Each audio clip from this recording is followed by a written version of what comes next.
Un petit mot d'abord pour vous accueillir, vous remercier d'être là, vous dire le plaisir que c'est, je crois, partagé par tous, de se retrouver physiquement, même pour certains d'entre vous derrière un masque, avec cette idée que la fluidité intellectuelle qui a besoin de s'écrire, et de s'écrire dans une belle revue comme la revue d'économie financière, a aussi besoin de la circulation de l'idée, et qu'entre les deux vecteurs, personne ne peut choisir. Or, c'est vrai que toute cette période de confinement, la Covid, nous a privés d'une forme de fluidité intellectuelle qui nous nourrit et qui nous est si précieuse.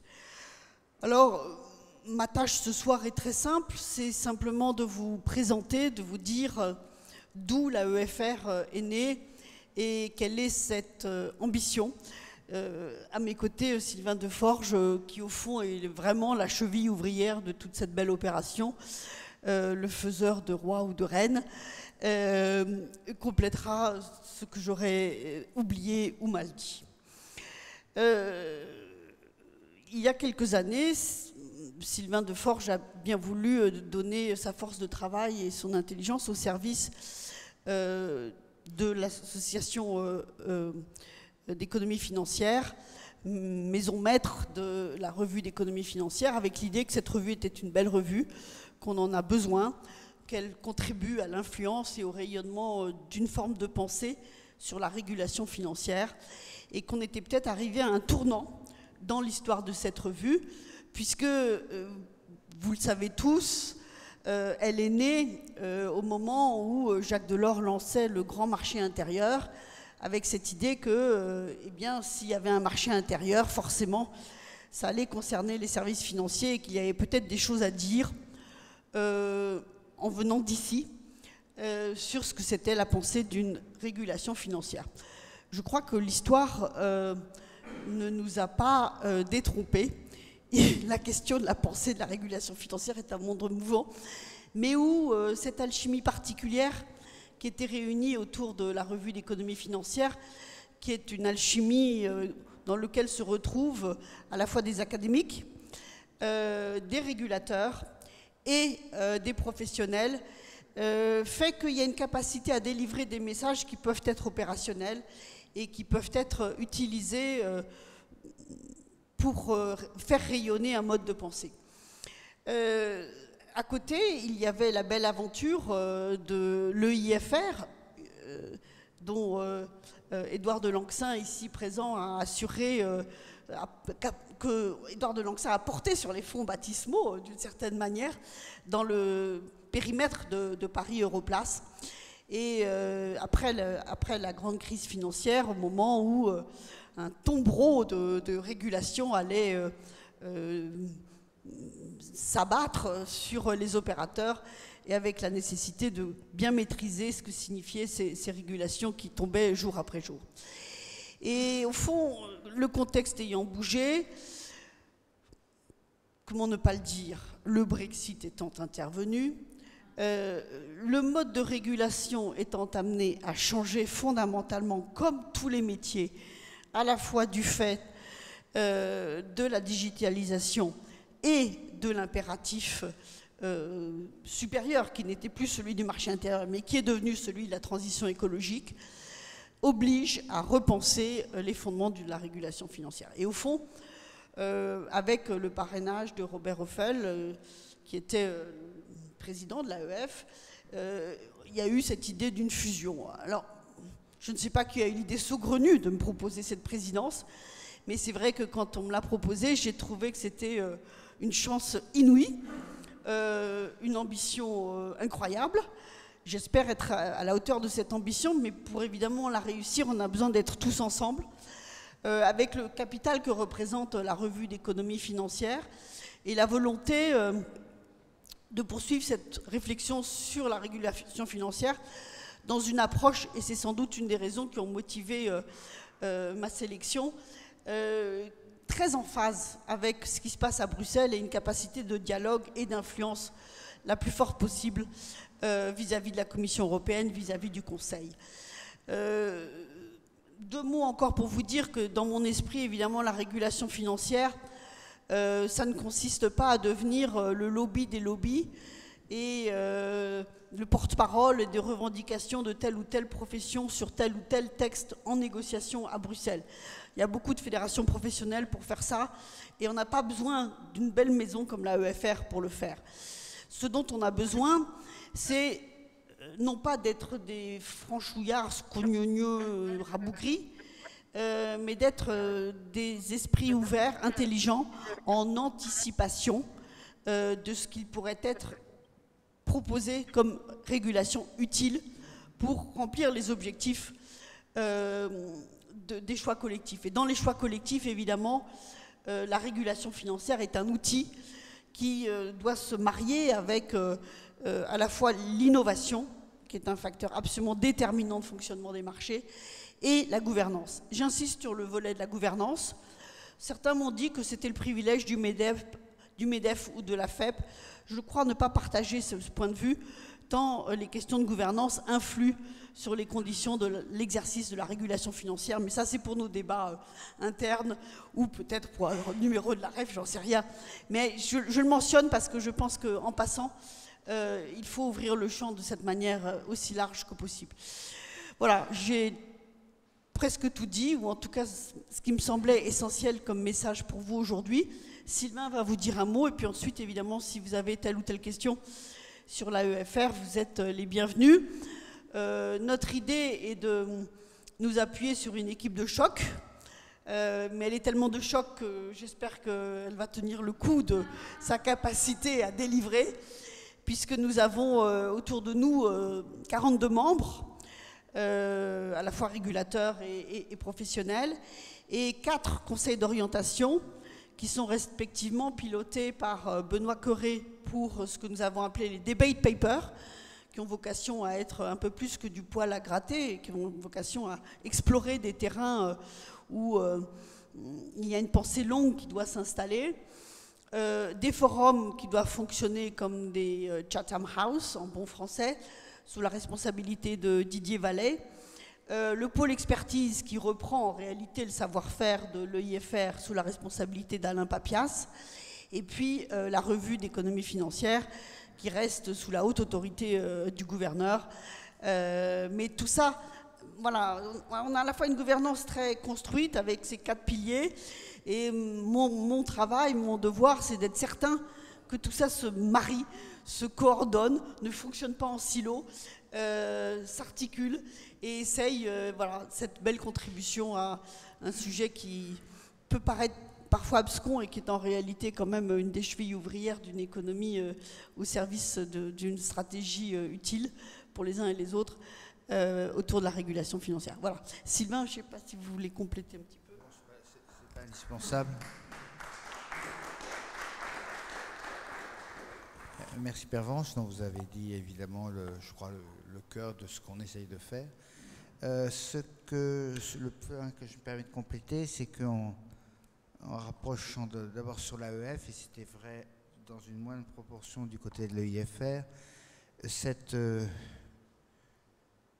capacité qu'a l'AEF depuis 87 de réunir et faire interagir à la fois des intermédiaires financiers et leurs régulateurs et leurs clients et leurs prestataires de services, typiquement les juristes ou les comptables, est quelque chose qui tient maintenant dans le monde anglo-saxon de l'anachronisme.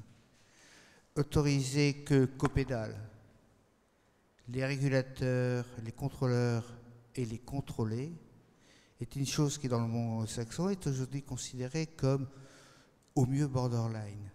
Vous vous rappelez tous un certain nombre de débats qui ont eu lieu il y a 2-3 ans, expliquant qu'un gouverneur de banque centrale, à l'évidence, ne pouvait pas aller partager le même cocktail qu'un banquier, qu'un grand banquier.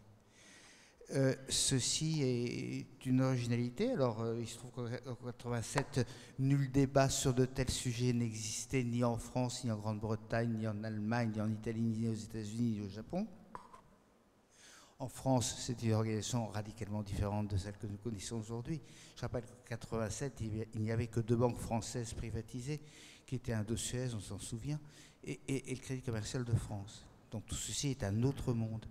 Mais il était possible à l'époque, et il est toujours possible grâce à cette antériorité, de proposer quelque chose qui n'a pas beaucoup d'équivalent, qui est au fait ce qui m'a séduit, moi, tout simplement, quand Olivier Pastré est venu me chercher pour me dire « Attends, la REF est en train de claboter », parce que budgétaire, rigueur, etc., parce que les membres fondateurs ont tous été privatisés ou dérégulés et ont considéré qu'il était plus nécessaire d'aider un outil commun et que la maison était vraiment au bord du dépôt de bilan. Non, une association ne dépose pas son bilan, mais d'une extinction qui eût été rapide. La chance a voulu qu'effectivement, il nous soit possible, en quelque sorte, de privatiser la REF, qui était historiquement évidemment un outil public. Encore une fois, la France de 87, il ne pouvait en être autrement, mais on a réussi à faire rentrer une grande diversité, une raisonnable diversité à laquelle nous sommes très attachés, de structures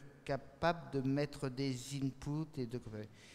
Aujourd'hui, le IFR et l'AEF s'étant rapprochés, il y a donc 42 membres, vous l'avez rappelé Pervenche, et vraiment le principe de diversité est au cœur de ce que nous essayons de faire. Avec une difficulté, autant le dire, c'est plus simple, il est très difficile de draguer des corporates. Pour une raison simple, alors on a réussi à en trouver 2 ou 3, etc. Il y en a un qui était là et qui est parti. Il n'y a rien. Les corporates, il y a les industries non financières ou les prestataires de services non directement financiers. Les directeurs financiers d'un corporate, il y a 20 ans, n'étaient pas membres du COMEX. Je vais vérifier. En 2005, sur les 40 membres du CAC 40, il n'y en avait que 3 où le directeur financier, on appelle les CFO aujourd'hui, était membre du COMEX. Le monde là aussi a changé. Mais il reste qu'un directeur financier de corporate aujourd'hui, c'est un employé du temps qui n'accommode pas, l'équipe est petite, mais qui n'accommode que très difficilement une participation active à ce type de réflexion, alors que, excusez-moi, mais ce sont bien les corporates qui font vivre l'ensemble du schmilblick, en commençant par les redevances versées à l'AMF. Donc si l'un ou l'autre d'entre vous connaissez des gens, vraiment, c'est le point faible, vraiment faible de cette organisation, et c'est quelque chose sur lequel nous aimerions vraiment pouvoir progresser, 1, 2, 3 membres de plus, mais qui puissent porter la demande finale en quelque sorte, et qui aujourd'hui ne s'exprime pas toujours avec aisance. Voilà, merci, pardon Pervenche, j'étais un peu long, mais je crois que... Non, mais c'est tout à fait complémentaire et utile. C'est un appel aux bonnes volontés qui est tout à fait bienvenu. Alors, on est là pour vous présenter l'AEFR, puis comme vous le savez, ensuite vous allez avoir droit à la substance de la soirée, qui est la présentation de ce beau numéro de la revue d'économie financière sur l'intermédiation financière. Je crois que c'est un numéro très important, où je laisserai... Monsieur Le Chiffre, présenter les intervenants, les copilotes, etc. Mais avant, et avant, vous allez avoir droit à une petite vidéo d'Olivier Pastré, qui est quand même le parrain, le patron, l'inventeur, le porteur de la revue d'économie financière. Je pense malheureusement, il ne pouvait pas être physiquement parmi nous, mais il nous fait l'amitié d'avoir enregistré une vidéo auquel vous allez avoir droit dans un instant, sous réserve qu'il y ait 1 ou 2 questions sur l'AEFR, sur, je ne sais pas si vous voulez préciser un point ou 2, ou vous gardez vos questions pour le cocktail et on passe tout de suite à la substantifique moelle. Oui, on est d'accord? Alors, on va passer la vidéo, et puis ensuite, pardon. Oui? Voilà, c'est lui qui... Olivier Pastré a la parole.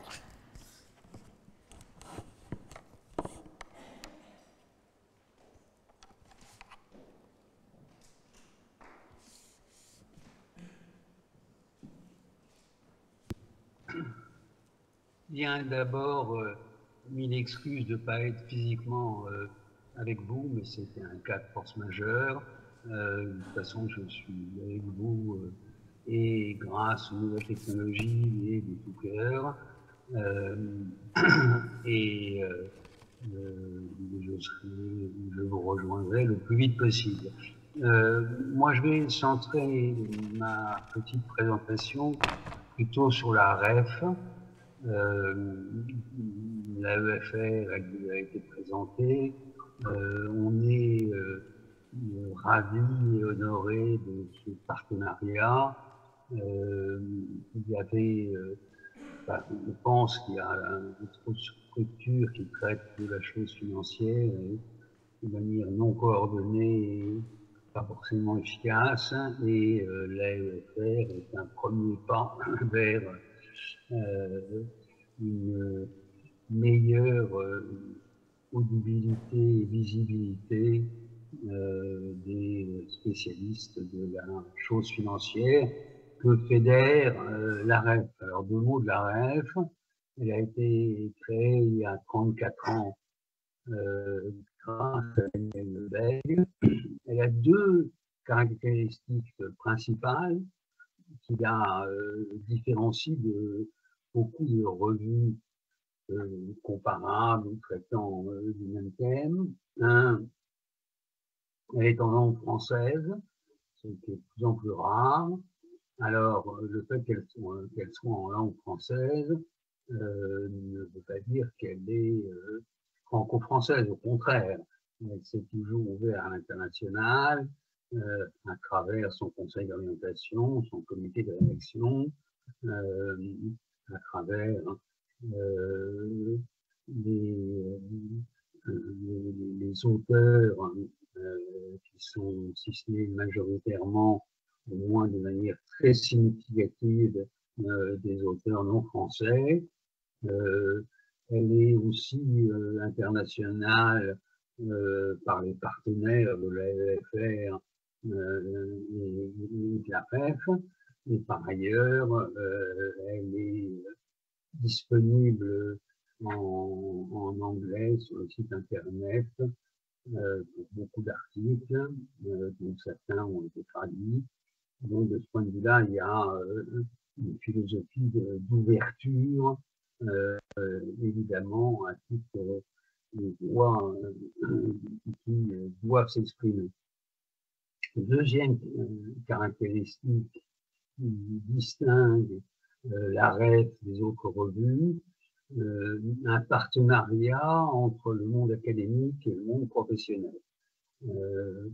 On a toujours souhaité, et ça s'exprime à tous les niveaux de la gouvernance de la REF, et ça s'exprime évidemment dans tous les sommets numéros. On a souhaité ce mélange de points de vue. Alors, académique, c'est académique, pas abscon. On sait, pas interdit, mais on est très réservé sur des articles qui sont strictement économétriques et lisibles par un tout petit public.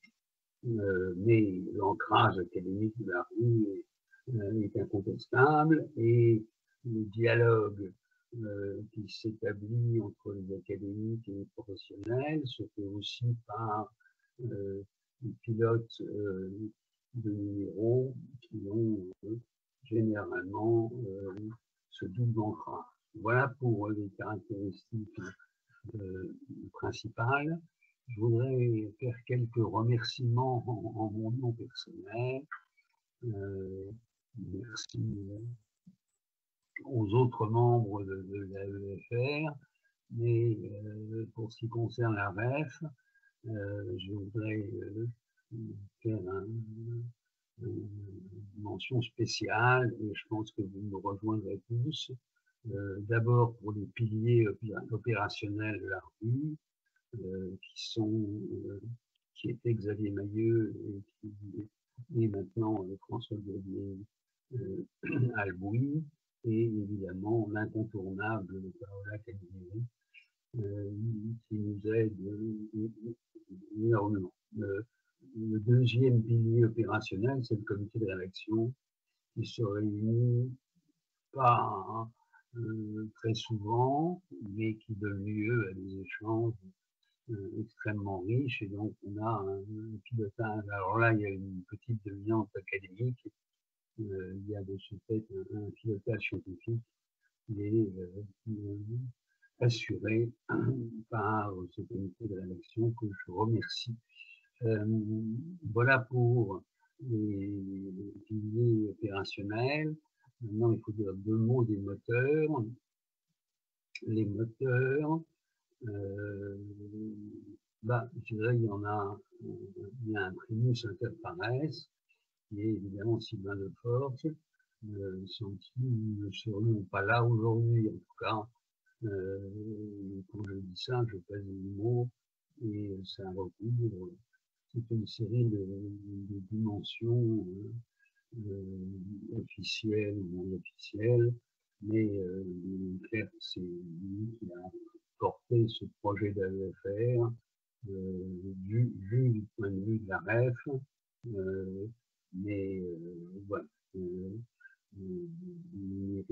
a une place à part, ont aussi une place à part dans des gens différents, Pierre-Vange Mérès et Robert Offel, qui nous accompagnent, qui nous maternent, qui nous aident, qui nous encouragent. Et ça, c'est extrêmement important et utile. Voilà ce qu'on peut dire en gros sur la REF, avec encore une fois ses particularités, ce qui fait de la REF une produit unique au monde, même si le lectorat papier s'érode, on le voit sur les consultations Internet, il y a de plus en plus de consultations qui compensent très largement la lecture inexorable du format papier.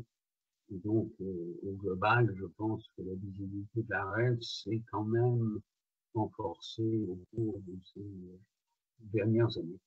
Voilà, j'ai presque tout dit sur la REF. Juste un mot sur le numéro, mais j'en dirai pas énormément, puisque les pilotes et copilotes sont mieux placés que moi en charge de faire les présentations. Je voudrais remercier et Isabelle Coupé-Sévéran et Lilian Lévy-Garbois qui ont accepté de piloter ce numéro, et Emmanuel Le Philippe, que je remercie, m'a fait remarquer que le titre de ce numéro est le même que celui du numéro 1 de la revue il y a 34 ans. Ce qui prouve que les problèmes sont toujours les mêmes, le champ de réflexion est toujours le même, que malgré cette constance dans les titres, il y a une évolution dans la pensée qu'on essaie d'accompagner, voire de précéder. Alors, l'immense avantage à mes yeux, je suis un peu extérieur par rapport au pilote, de ce numéro, c'est qu'il couvre tous les sujets concernant l'avenir de l'intermédiation financière, qui est le thème de ce numéro. Le découpage formel du numéro est assez simple. Il y a une approche horizontale et une approche verticale. L'approche horizontale qui est sur les thèmes qui sont trans-industrie, disons, et une approche verticale qui est plus industrielle. Concernant l'approche horizontale, encore une fois, on traite de tout. Alors évidemment, il y a toujours des trous dans les raquettes. Certains se plaindront que tel sujet n'a pas été traité ou qu'on n'a pas donné la place. Mais franchement, moi qui suis de l'extérieur et qui ai suivi la conception de ce numéro, je peux dire qu'il est extraordinairement complet. Alors, dans des thèmes transversaux, Non, je ne vais pas tous les évoquer. Encore une fois, c'est le rôle des animateurs des deux tables rondes, mais l'inexorable dérive du système financier qu'a écrit Vivien Lévy-Garbois, le shadow banking, et puis des thèmes un tout petit peu plus théoriques sur l'intermédiation bancaire, la grande transformation, signé par Dominique Clion, membre de la comité de l'action, et un débat récurrent, c'est pareil, du crédit de la monnaie, qui est un sujet de toute façon, dans 34 ans, on continuera à se le poser, mais là on a apporté un pied. Pour ce qui concerne les visions sectorielles, là on a fait un découpage, je dirais, par industrie, simplifié, avec, pour vous donner quelques exemples, la concentration du secteur bancaire européen, signé par Isabelle Coupé-Soubeyran, les banques de développement, que dire d'autre, l'avenir de la gestion d'actifs, et dernier exemple, l'assurance face aux mutations d'un monde de plus en plus risqué, de Philippe Frénard, qui lui aussi est membre du comité de rédaction. Ceci pour vous prouver que on a essayé vraiment de traiter de tous les sujets, et encore une fois, ceci a pour unique vocation de faire avancer la réflexion sur la finance, en particulier la finance européenne, et je dirais que le symbole de ce numéro, qui pourrait être le symbole de la REF, c'est des voix pour trouver une voix. Des voix avec un X, une voix avec un E. L'objectif, c'est de confronter les points de vue, de débattre. Ça, je ne suis pas inquiet. Je remercie évidemment Emmanuel Le Chypre d'avoir accepté de piloter les débats de cette table ronde. Et encore une fois, hein, la prochaine fois, je serai à recouper physiquement et je m'en réjouis d'avance.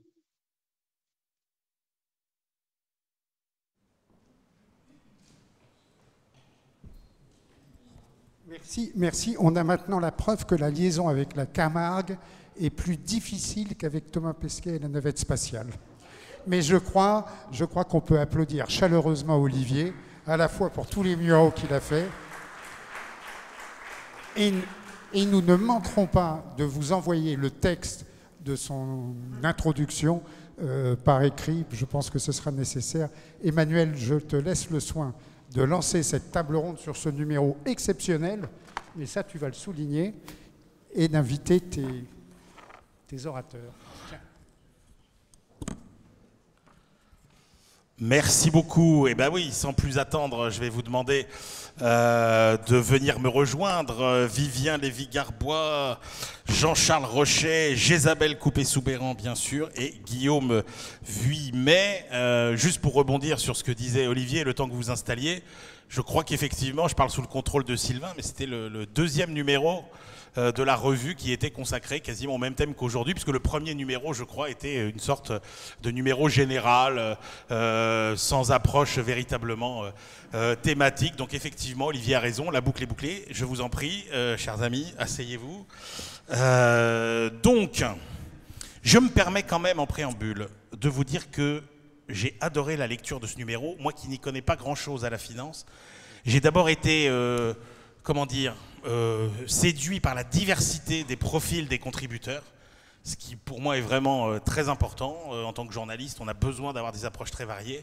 Et puis par l'accessibilité des papiers, que j'ai trouvé extrêmement bien écrits, extrêmement accessibles. C'est pas du tout jargonnant. Et j'ai trouvé que et tout ça sans céder au fond. Donc, je vous félicite pour ce numéro. Ce que je vous propose, on a à peu près 1h15, 5 thèmes à aborder. Ce numéro a été coordonné donc par vous, Vivien Lévy-Garbois, et par vous, Jésabel Coupé-Soubeyran. Je fais défiler vos CV très vite. Jésabel, économiste, maîtresse de conférences à l'Université de Paris 1 Panthéon-Sorbonne. On aura le plaisir d'être en liaison aussi avec Yamina Tadjedine, qui est professeure en sciences économiques au BETA, le Bureau d'économie théorique et appliquée, à l'Université de Lorraine. Vivien Lévy-Garbois, donc vous êtes professeur du département d'économie à Sciences Po. Jean-Charles Rocher, qui nous fait le plaisir d'avoir quitté la Suisse, le Geneva Finance Research Institute, mais il est aussi membre de l'école d'économie de Toulouse, donc je suis sûr qu'il était bien content de revenir à Paris. Et puis Guillaume Vuillet, professeur associé de finance à HEC Paris, chercheur associé au CEPR. Donc chacun, vous allez présenter les articles que vous avez écrits dans la revue. Je vous propose de faire ça sur 8-10 minutes, qu'on puisse après discuter à la fin de chaque thème, mais quand même avant, puisque vous l'avez compris, Vivien Lévy-Garbois, Jésabel Coupé-Soubeyran, vous avez coordonné ce numéro. Je vous demande, allez, très vite, une impression générale, un message qui vous paraît essentiel de faire passer. Jésabel. Si vite, très vite, toujours très vite ou pas? Non, Isabelle, on a un petit peu de temps, mais me prends pas 10 minutes. D'accord. Hein, 2 minutes. Okay. 2 minutes, c'est court. Non, on a vraiment essayé de donner, à voir des transformations, les transformations de l'intermédiation bancaire et financière. On a essayé aussi d'éclairer, au fond, quelques pathologies, mais surtout ces transformations qui opèrent depuis plusieurs décennies, et puis les transformations induites par l'environnement actuel, hein, qui est marqué par la persistance des taux bas, même si on commence à s'interroger sur la modification de cette trajectoire. Ce qui est marquant, évidemment, c'est le choc numérique, la prise de conscience écologique. Tout ça, ça traverse vraiment la situation actuelle. Alors, je pense que ce qu'il y a d'intéressant dans cette revue, c'est qu'avec Vivien, nous ne lisons pas forcément toutes ces transformations de la même façon. Et je crois que c'était au fond tout l'intérêt. Moi, quand j'ai vu le tandem, j'étais très étonné, hein, j'avoue. Ça fait partie aussi de ce qui rendait excitant la lecture du numéro. Bon, bah, tant mieux. Donc on a vraiment cherché en fait à faire vivre une diversité de points de vue et d'articles. Et puis, même au-delà de cette diversité de points de vue, on a vraiment recherché le mélange. C'est-à-dire qu'on a cherché à mélanger des approches empiriques qui regardent l'incidence des taux bas sur les marges d'intermédiation des banques. Je pense à l'article d'Aurélien Leroy et Yannick Lucotte avec un résultat qui me semble être un peu poil à gratter, hein, parce que ce que ça montre, c'est que les grandes banques ne sont pas si gênées que cela par les taux bas. D'accord ? Donc ça me semble intéressant. On a également regardé au niveau empirique l'incidence sur la prise de risque des investisseurs de ces taux très bas, en montrant que ça augmente la prise de risque, mais on a dans l'article de Christophe Boucher et puis Patrick Conchou une vision un peu optimiste, à mon goût trop optimiste des choses, nous disant que jusqu'ici tout va bien. Pourvu que ça dure. Ensuite, on a mélangé ça avec des approches qui sont plus analytiques, qui ont pour certaines une dimension rétrospective, qui s'inscrivent dans le temps long. Je pense à l'article de Dominique Plion, à celui de François Meunier, à celui de Denis Baud aussi, mais on a également une dimension très prospective dans ce numéro. C'est le cas d'ailleurs de l'article de Denis Baud, c'est le cas de l'article de Vivien avec Gérard Marek, c'est le cas de l'article de Guillaume sur la responsabilité des investisseurs.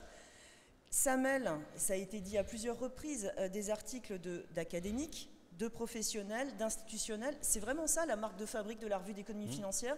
Moi, c'est une revue qui m'a toujours accompagnée en fait depuis longtemps. Enfin, je la lisais déjà quand je faisais ma thèse et j'appréciais en fait cette diversité.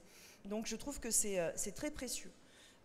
On ne parle pas que des banques dans ce numéro. D'ailleurs, le titre, c'est l'avenir de l'intermédiation financière. C'est pas l'avenir de l'intermédiation bancaire. Et ça dit des choses d'ailleurs, parce que ça veut dire que l'intermédiation bancaire et l'intermédiation financière, eh bien, c'est quelque chose qui se mélange. de plus en plus. Je pense que ça, c'est très présent dans le numéro.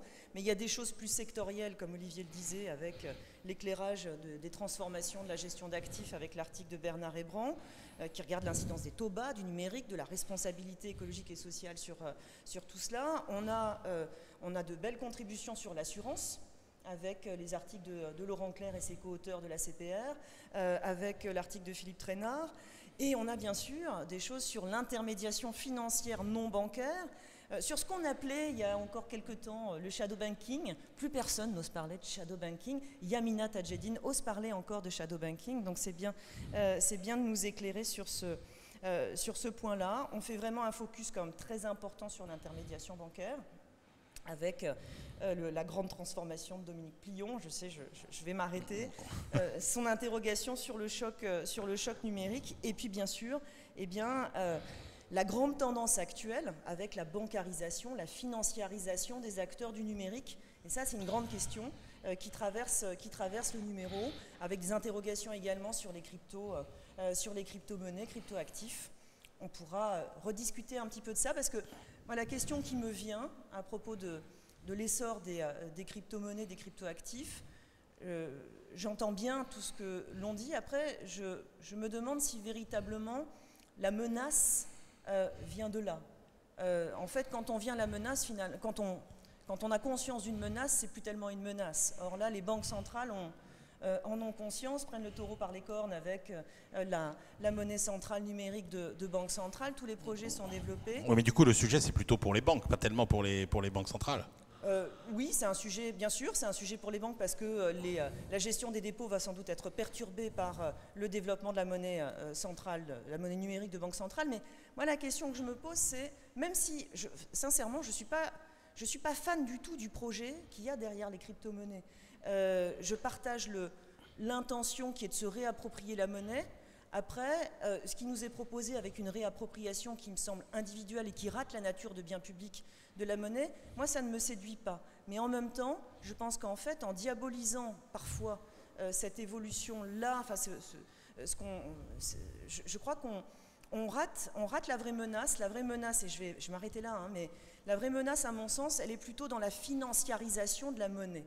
Et l'article de Yamina Tadjeddine, il est très intéressant de ce point de vue-là, parce que le shadow banking, ça a été en fait un des leviers de la financiarisation de la monnaie, et je pense que cette financiarisation de la monnaie, elle se poursuit aujourd'hui avec les programmes d'achat d'actifs des banques centrales qui font que les intermédiaires financiers non bancaires ont aujourd'hui un accès immédiat à la liquidité ultime. Je m'arrête. Ce temps sera pris en partie sur votre contribution. Je ferai plus court. Parce que vous avez été trop longue. Vivien Lévy-Garbois, allez, qu'est-ce que vous pouvez ajouter à cette introduction, à cette vision d'ensemble? Vous, qu'est-ce que vous retenez de ce numéro? Je ne sais pas, qu'est-ce qui vous a le plus surpris? Qu'est-ce qui vous a le plus séduit? Écoutez, d'abord, je ne peux rien ajouter à ce qu'a dit Jésabel, bien sûr. Elle a dit des choses pertinentes et importantes. J'ai deux réflexions simplement. La première, c'est que on est parti effectivement de l'idée, les taux bas et la digitalisation, et au fond, chaque semaine, on a ajouté un thème supplémentaire. Le climat, les inégalités, la pandémie, etc. Donc, si vous voulez, les facteurs structurels qui modifient la perspective ont été très importants au fond et en fait très récents quand on y pense par certains côtés. C'est-à-dire que je ne suis pas sûr qu'on aurait fait ce numéro il y a 5 ans. Enfin, il aurait été très très très différent. Donc ce qui d'ailleurs relativise ce qu'on fait. Mais en même temps, c'est une réflexion qui se construit. Et moi, ce qui me frappe beaucoup, c'est que ces différents articles nous donnent quelques briques qui progressivement peuvent aboutir à des synthèses. Et je pense qu'on va avoir beaucoup de synthèses, et dans l'action, dans la pratique, des banques centrales, des banques, de tous les acteurs du système financier, et dans la réflexion théorique dans les mois et les années qui viennent. Alors, vous allez garder la parole, Vivien Lévy-Garbois, parce que j'aimerais que votre article, en fait, serve de point de départ, puisqu'il raconte un petit peu la grande aventure de la financiarisation de l'économie jusqu'à aujourd'hui, en distinguant les grandes périodes. Et je me suis dit, c'est le point de départ idéal. Alors, est-ce que vous pouvez, effectivement, nous donner du sens à ces 70 années qui ont vu les États perdre la main, essayer de la reprendre, les banques centrales transgresser toutes les règles qui ont été leur dogme pendant des années. Voilà. Est-ce que vous pouvez nous redonner un peu de sens à tout ça? Bon, je vais essayer en 7 minutes, 8 minutes, quelques minutes. Je crois que, au fond, ce qu'on a essayé de faire dans l'article avec Gérard Marek, ça a été effectivement de manière très stylisée, forcément un peu caricaturale, hein, de caractériser des grandes périodes de l'évolution du capitalisme depuis la guerre, hein, depuis la Deuxième Guerre mondiale.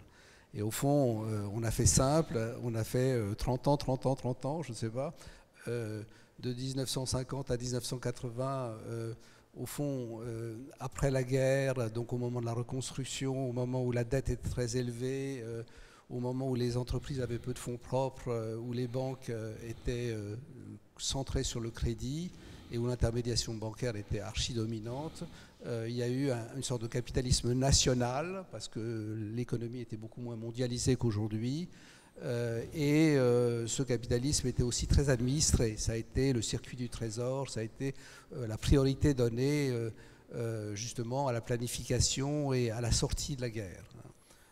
Bon, ça a été la première période, et cette période s'est écrasée et s'est effondrée à partir du moment où les États-Unis ont décidé de sortir du système de change fixe, de Bretton Woods, et où on a traversé cette décennie particulière des années 70, où il y a eu à la fois de l'inflation très forte, hein, puisqu'on était à 10, 12, 13% d'inflation, et du chômage, à la suite du choc pétrolier aussi, et à la suite, bien sûr, du passage au change flexible de cette période. Donc on est entré dans cette période de 1980 à 2000 quelque chose, hein, avant la crise financière, dans laquelle on a libéralisé l'économie, qui s'est mondialisée et qui s'est énormément financiarisée, hein, avec l'émergence, et plus que l'émergence, l'explosion des marchés que vous avez connus, que nous avons tous connus, qui a été à la fois très bénéfique sur plein d'aspects, hein, y compris l'émergence d'un certain nombre de grands pays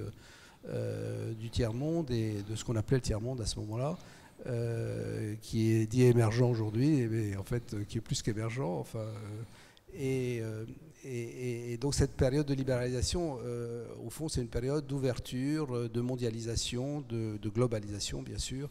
Et puis les États lâchent la main. Les États lâchent la main, c'est de la dérégulation, et ça a débouché en partie, bien sûr, ça a été un des facteurs évidemment très importants dans la grande crise financière de 2007, 2008, 2010 que nous avons connue. Bon, et donc ensuite on a cette période un peu floue après cette grande crise financière où on ne sait plus très bien où on est dans la transition, et notre point de vue était de se dire quelle est la période de 30 ans qui s'ouvre devant nous. Hein, comment on l'a caractérisé? Alors vous appelez ça le capitalisme social étatique? Absolument, on l'a appelé capitalisme social étatique. Pourquoi? Parce que d'abord je pense que ce sera du capitalisme, ça restera du capitalisme, et l'ancrage capitaliste restera très important. Mais ensuite, si vous voulez, ce qui détermine le futur, et c'est ça ce qu'on a regardé, c'est deux choses. Enfin, le futur des systèmes financiers, c'est d'une part la technologie, et sur ce plan, je dois dire que notre article fait un peu l'impasse, hein, puisqu'on ne s'intéresse pas beaucoup au problème des monnaies digitales, etc. Donc on a regardé les autres aspects, et les autres aspects, ils sont liés à la société, à l'évolution de la société. Ça veut dire l'évolution de la réglementation, ça veut dire l'évolution des priorités, de la gouvernance, et par exemple, pour prendre l'exemple du climat, qui aurait imaginé que la Banque centrale mettrait le climat dans ses priorités il y a quelques années, hein, et donc ça veut vraiment dire que les évolutions, elles sont aussi liées à la société. Alors, ce qu'on a cherché à faire, c'est en dehors de l'aspect technologique, hein, puisque ça c'est un aspect qui est réservé à d'autres, mais enfin qui est passionnant et qui est fondamental. Hein. Donc en dehors de l'aspect digitalisation de la monnaie, de regarder dans ce qui a été modifié en 2007, 2008 et après, qu'est-ce qui va structurellement rester, hein, au-delà de simplement les ratios de fonds propres sur les banques, de la réglementation des faillites, du système financier, enfin au-delà de tous ces éléments fondamentaux, qu'est-ce qui va rester dans le système financier et comment ça va modeler le système financier. Alors il y a plusieurs aspects. Il y a un aspect que tout le monde a en tête, hein, bien sûr, qui est la dette, hein, la dette publique, et le fait que ça va rester un élément permanent dans les années qui viennent, et ça va modeler le système financier, bien sûr, parce qu'il va y avoir l'équivalent au XXIe siècle du circuit du trésor, c'est-à-dire comment est-ce qu'on fait pour orienter l'épargne vers le financement des déficits et de la dette. Ça, c'est un premier aspect. Mais il y a aussi, du fait de la réglementation des années 2008-2010, un certain nombre de choses qui au départ étaient du quantitative easing, des taux bas, etc., qui vont se transformer en changement structurel. Hein.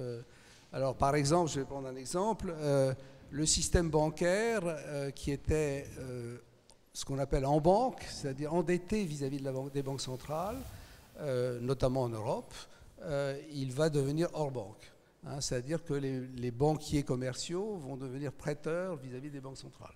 Alors ça modifie la politique monétaire, ça modifie les instruments de la politique monétaire. Ça, c'est un premier point.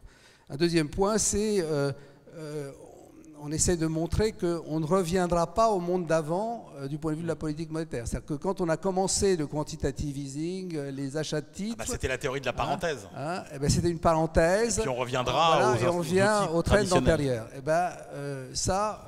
Enfin, nous n'y croyons pas et nous essayons de montrer comment l'ensemble des contraintes réglementaires, tôt ou tard, est amené à jouer et est amené à nous emmener à empêcher la Banque centrale ou les banques centrales de revenir en arrière et de ramener leur bilan au niveau où il était avant. L'exemple qui a été très important, ça a été l'exemple de 2019. En fin 2019, la Fed s'est trouvée confrontée à cette situation. Un dernier point. Bon, et puis le dernier point, c'est que les banques centrales vont gérer et ont déjà géré pendant la pandémie non seulement les banques, mais aussi les non-banques, et ça va devoir s'organiser. C'est-à-dire que et non seulement les banques et les crédits, mais les marchés financiers. Et ça veut dire que la réglementation va beaucoup évoluer sur ce plan-là, à mon avis. On a vu comment ils l'ont fait pendant la crise de 2020, pendant la pandémie. Ils l'ont fait au prix d'incroyables injections de liquidités, en s'appuyant beaucoup sur le système bancaire américain notamment, et en essayant d'agir indirectement sur les non-banques pour éviter toute crise systémique comme il y en a eu en 2007-2008. Donc ça, si vous voulez, déjà rien que ça, c'est un énorme changement de la politique monétaire en perspective. Et on n'a pas parlé encore, bien sûr, de digitalisation qui va aussi changer les choses. On va y venir. Voilà. Juste, est-ce que l'un d'entre vous veut intervenir? Est-ce que dans la salle, il y a des réactions? Parce que j'aimerais bien vous faire intervenir à la fin de chaque thème plutôt que de garder les questions si je peux me à la permettre, fin. Allez-y. Du coup, on a baptisé ce capitalisme social parce que les sujets sociaux sont très importants et resteront très importants, à mon avis, dans les années qui viennent. Et d'une certaine manière est administré, enfin de nouveau étatique, parce que les États vont jouer un rôle. Mais vous voyez bien que le sujet qu'on va avoir à ce moment-là, c'est que en même temps, il y a des thèmes planétaires. Je ne dis pas mondiaux, mais planétaires. C'est-à-dire le thème de la pandémie, c'est un thème planétaire. Le thème du climat, c'est un thème planétaire. Et donc, comment vont faire les États qui vont avoir une responsabilité très forte, comment ils vont faire pour à la fois avoir ce capitalisme d'une certaine manière étatique et en même temps faire face aux contraintes planétaires. Oui, votre idée, c'est qu'il y a de plus en plus de problèmes qu'on ne pourra pas résoudre tout seul. Absolument. Mais qu'il y en a de moins en moins qu'on a envie de résoudre ensemble, quand même. C'est ça. C'est un peu ça. Il y a un peu moins de mondialisation au moment où il y a une sorte de mondialisation nouvelle de certains thèmes qui vont être fondamentaux dans le futur. Allez, réaction rapide, je ne sais pas, parmi vous. Philippe Trainard, est-ce que vous avez... Non ? Michel Aglietta, sur l'avenir des politiques monétaires. Est-ce que vous êtes d'accord avec ce que dit Vivien, sa vision du capitalisme social étatique ?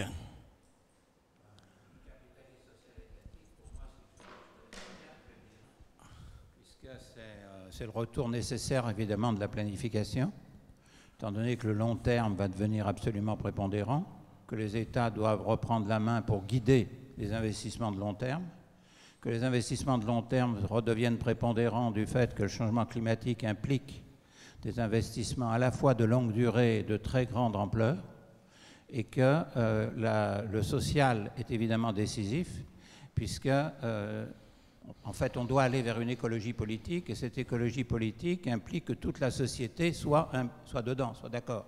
Par conséquent, la réduction des inégalités est tout à fait décisive dans le processus qui arrive. On ne va pas pouvoir impliquer les populations, ce qui est indispensable, puisqu'il faut changer nos modes de vie. On ne peut pas le faire sans une planification, c'est-à-dire sans que les États indiquent une voie de long terme. Les banques centrales de leur côté ont commencé, enfin, et la Fed et la BCE font leur review, et leur review change assez profondément les règles de la politique monétaire. Merci Michel Aglietta. Allez, justement, vous avez parlé de la grande rupture. Ah, pardon, Philippe. Je ne vais pas trop intervenir parce que il y a des cycles. Je ne sais pas ce qu'en pense Vivien. On a eu 45-75, c'est un cycle au fond d'étatisation où s'accumulent des interventions de l'État multiples dans le système financier. Puis on a eu 75-2005, c'est-à-dire une trentaine d'années qui a été plutôt de la libéralisation. Maintenant, nous avons un nouveau cycle, et c'est ça qui est très amusant. En fait, quand on libéralise, c'est pour mieux faire intervenir l'État ensuite, avec une intervention qui est fondée sur la régulation, d'ailleurs, qui change totalement de moyens. On voit quand même, et on a souvent eu éventuellement l'occasion d'en discuter, madame, avec vous, avec madame Pervence Berès, on a la possibilité de discuter aussi les risques de dysfonctionnement de la régulation qui peut se devenir extrêmement pointilleuse, etc. Et donc, par rapport à ce que disait Michel, je vois aussi la possibilité d'une dérive et à un moment donné, le questionnement qu'on va avoir sur la régulation elle-même, parce que par la régulation, l'État prend des responsabilités dont je ne sais pas si ultimement, il est capable de toutes les assumer. Merci. Allez, je vous propose de passer au thème suivant. Puisque Vivien Lévy-Garbois, vous avez parlé de la rupture de 2008, de cette crise financière, je voudrais... Alors, je ne sais pas, Yamina Tadjedine, je ne sais pas si on vous voit, si vous êtes là. Elle arrive.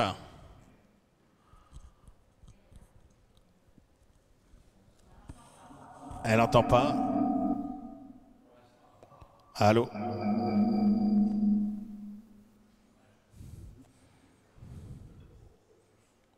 Est-ce que vous m'entendez, Yamina?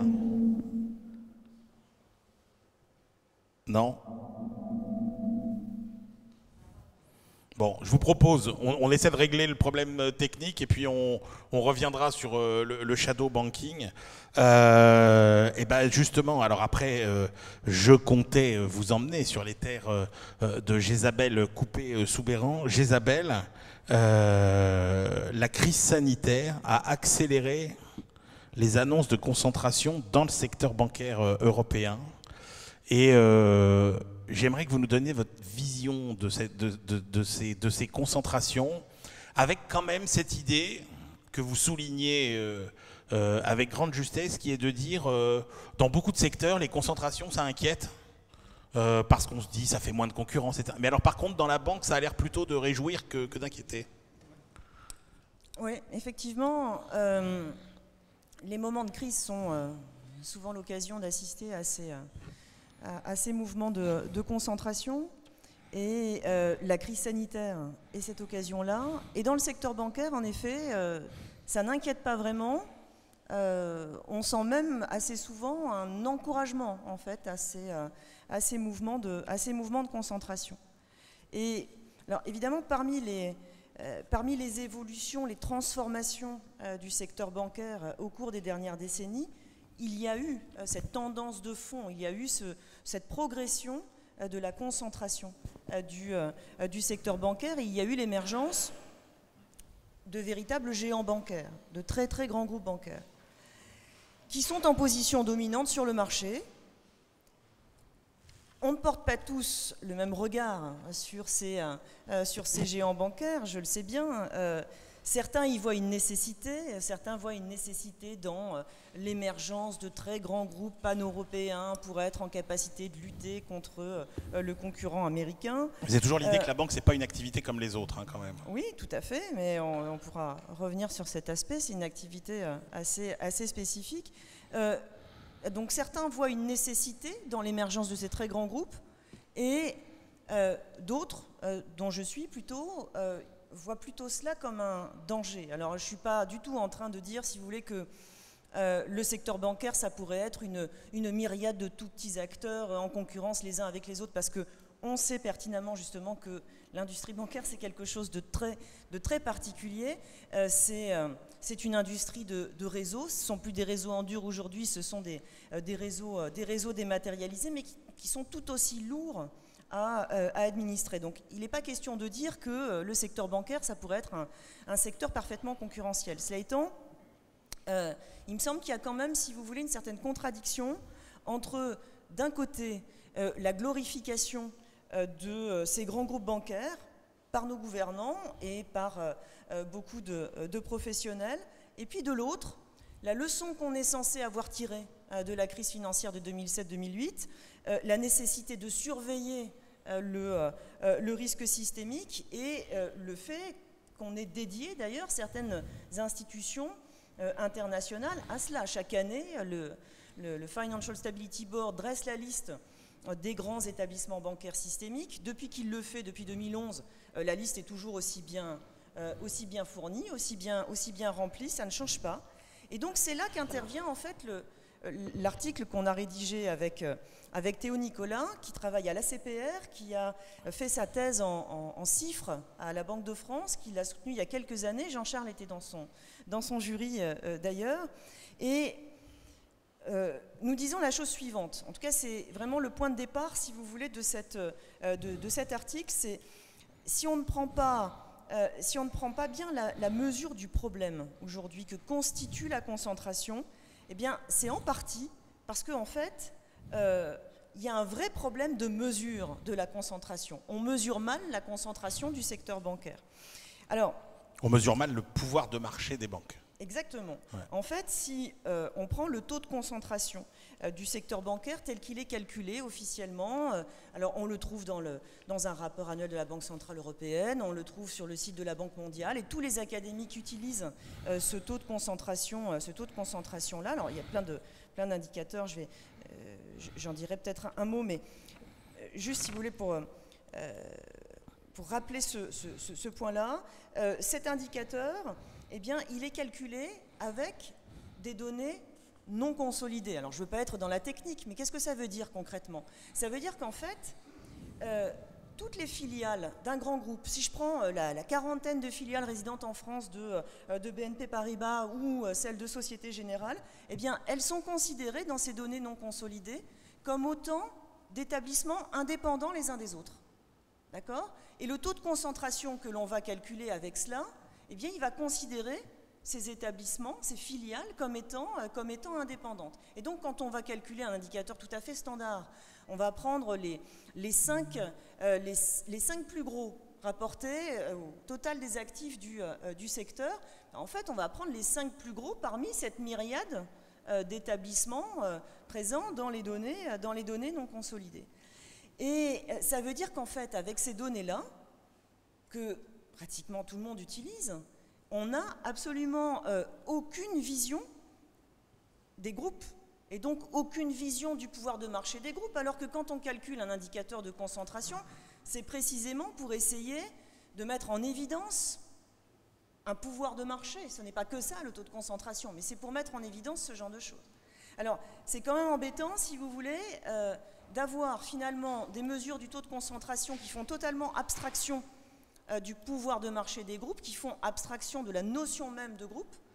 C'est embêtant quand on veut mesurer le pouvoir de marché. Donc, il faut avoir conscience du fait que ces données non consolidées, à partir desquelles sont calculés les taux de concentration sur lesquels on se fixe habituellement, eh bien, ça induit un biais de sous-estimation de la concentration. Donc, ce qui est fou aussi, c'est que les académiques se disputent assez souvent sur le bon indicateur à utiliser. Est-ce qu'il faut utiliser un ratio simple de concentration? Ben non, c'est trop simple, donc c'est pas très smart dans les revues. Est-ce qu'il faut un indice de Herfindahl-Hirschman? Est-ce qu'il faut un indice de Lerner? Ça, c'est très très à la mode, l'indice de Lerner. Sauf que ça induit plein d'estimations qui sont vraiment très très compliquées, mais tout le monde est content d'utiliser un indice de Lerner. Alors, tout le monde se pose ce genre de questions assez subtiles, mais la question de base qui est: quelles données on utilise pour calculer cela?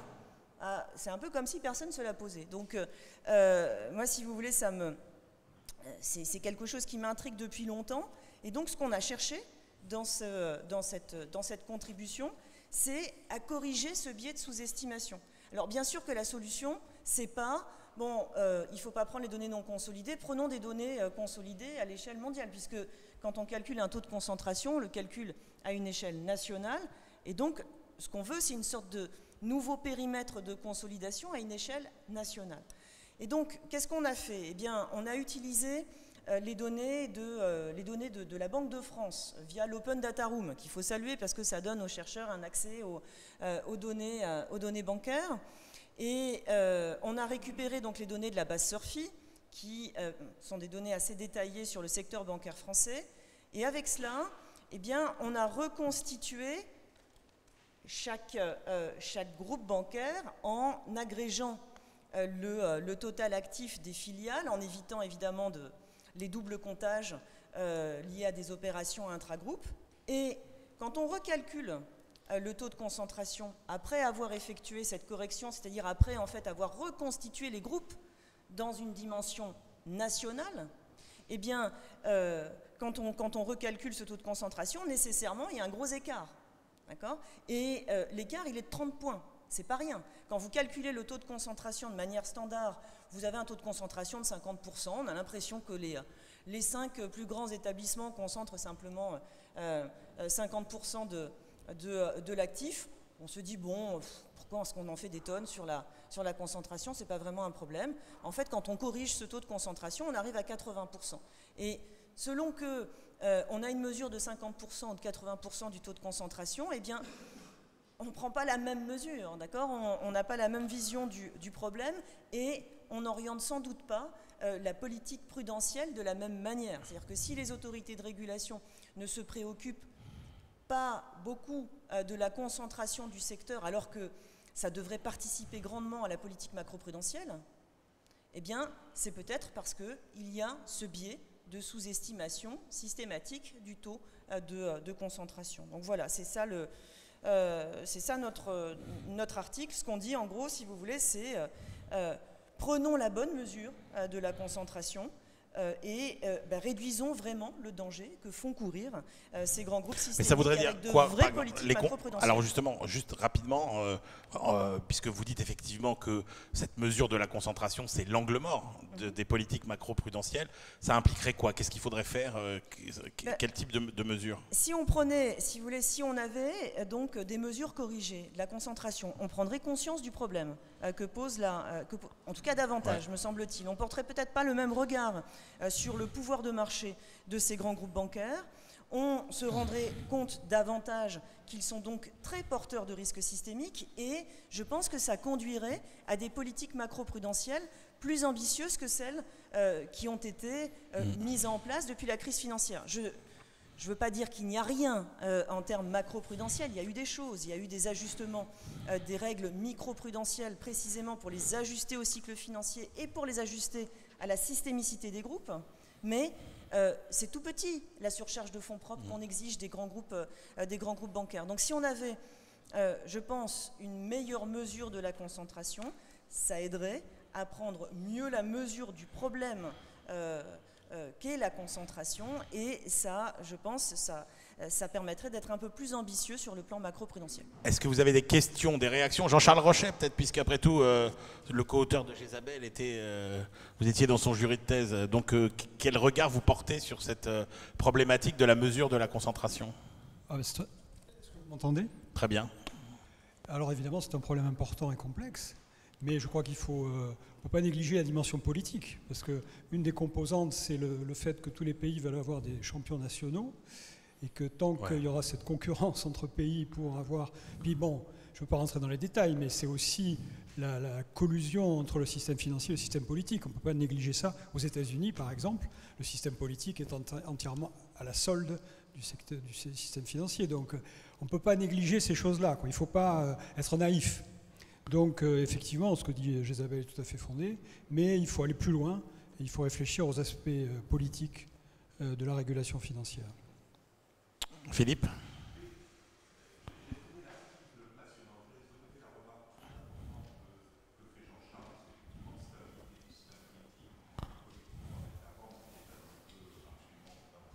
Mais pour retourner vers cette question qui est, est-ce qu'effectivement ce que vous détectez en termes de concentration a des conséquences sur le comportement des banques? De quelle nature? Est-ce que ça porte préjudice, au fond, à la tarification des banques, etc.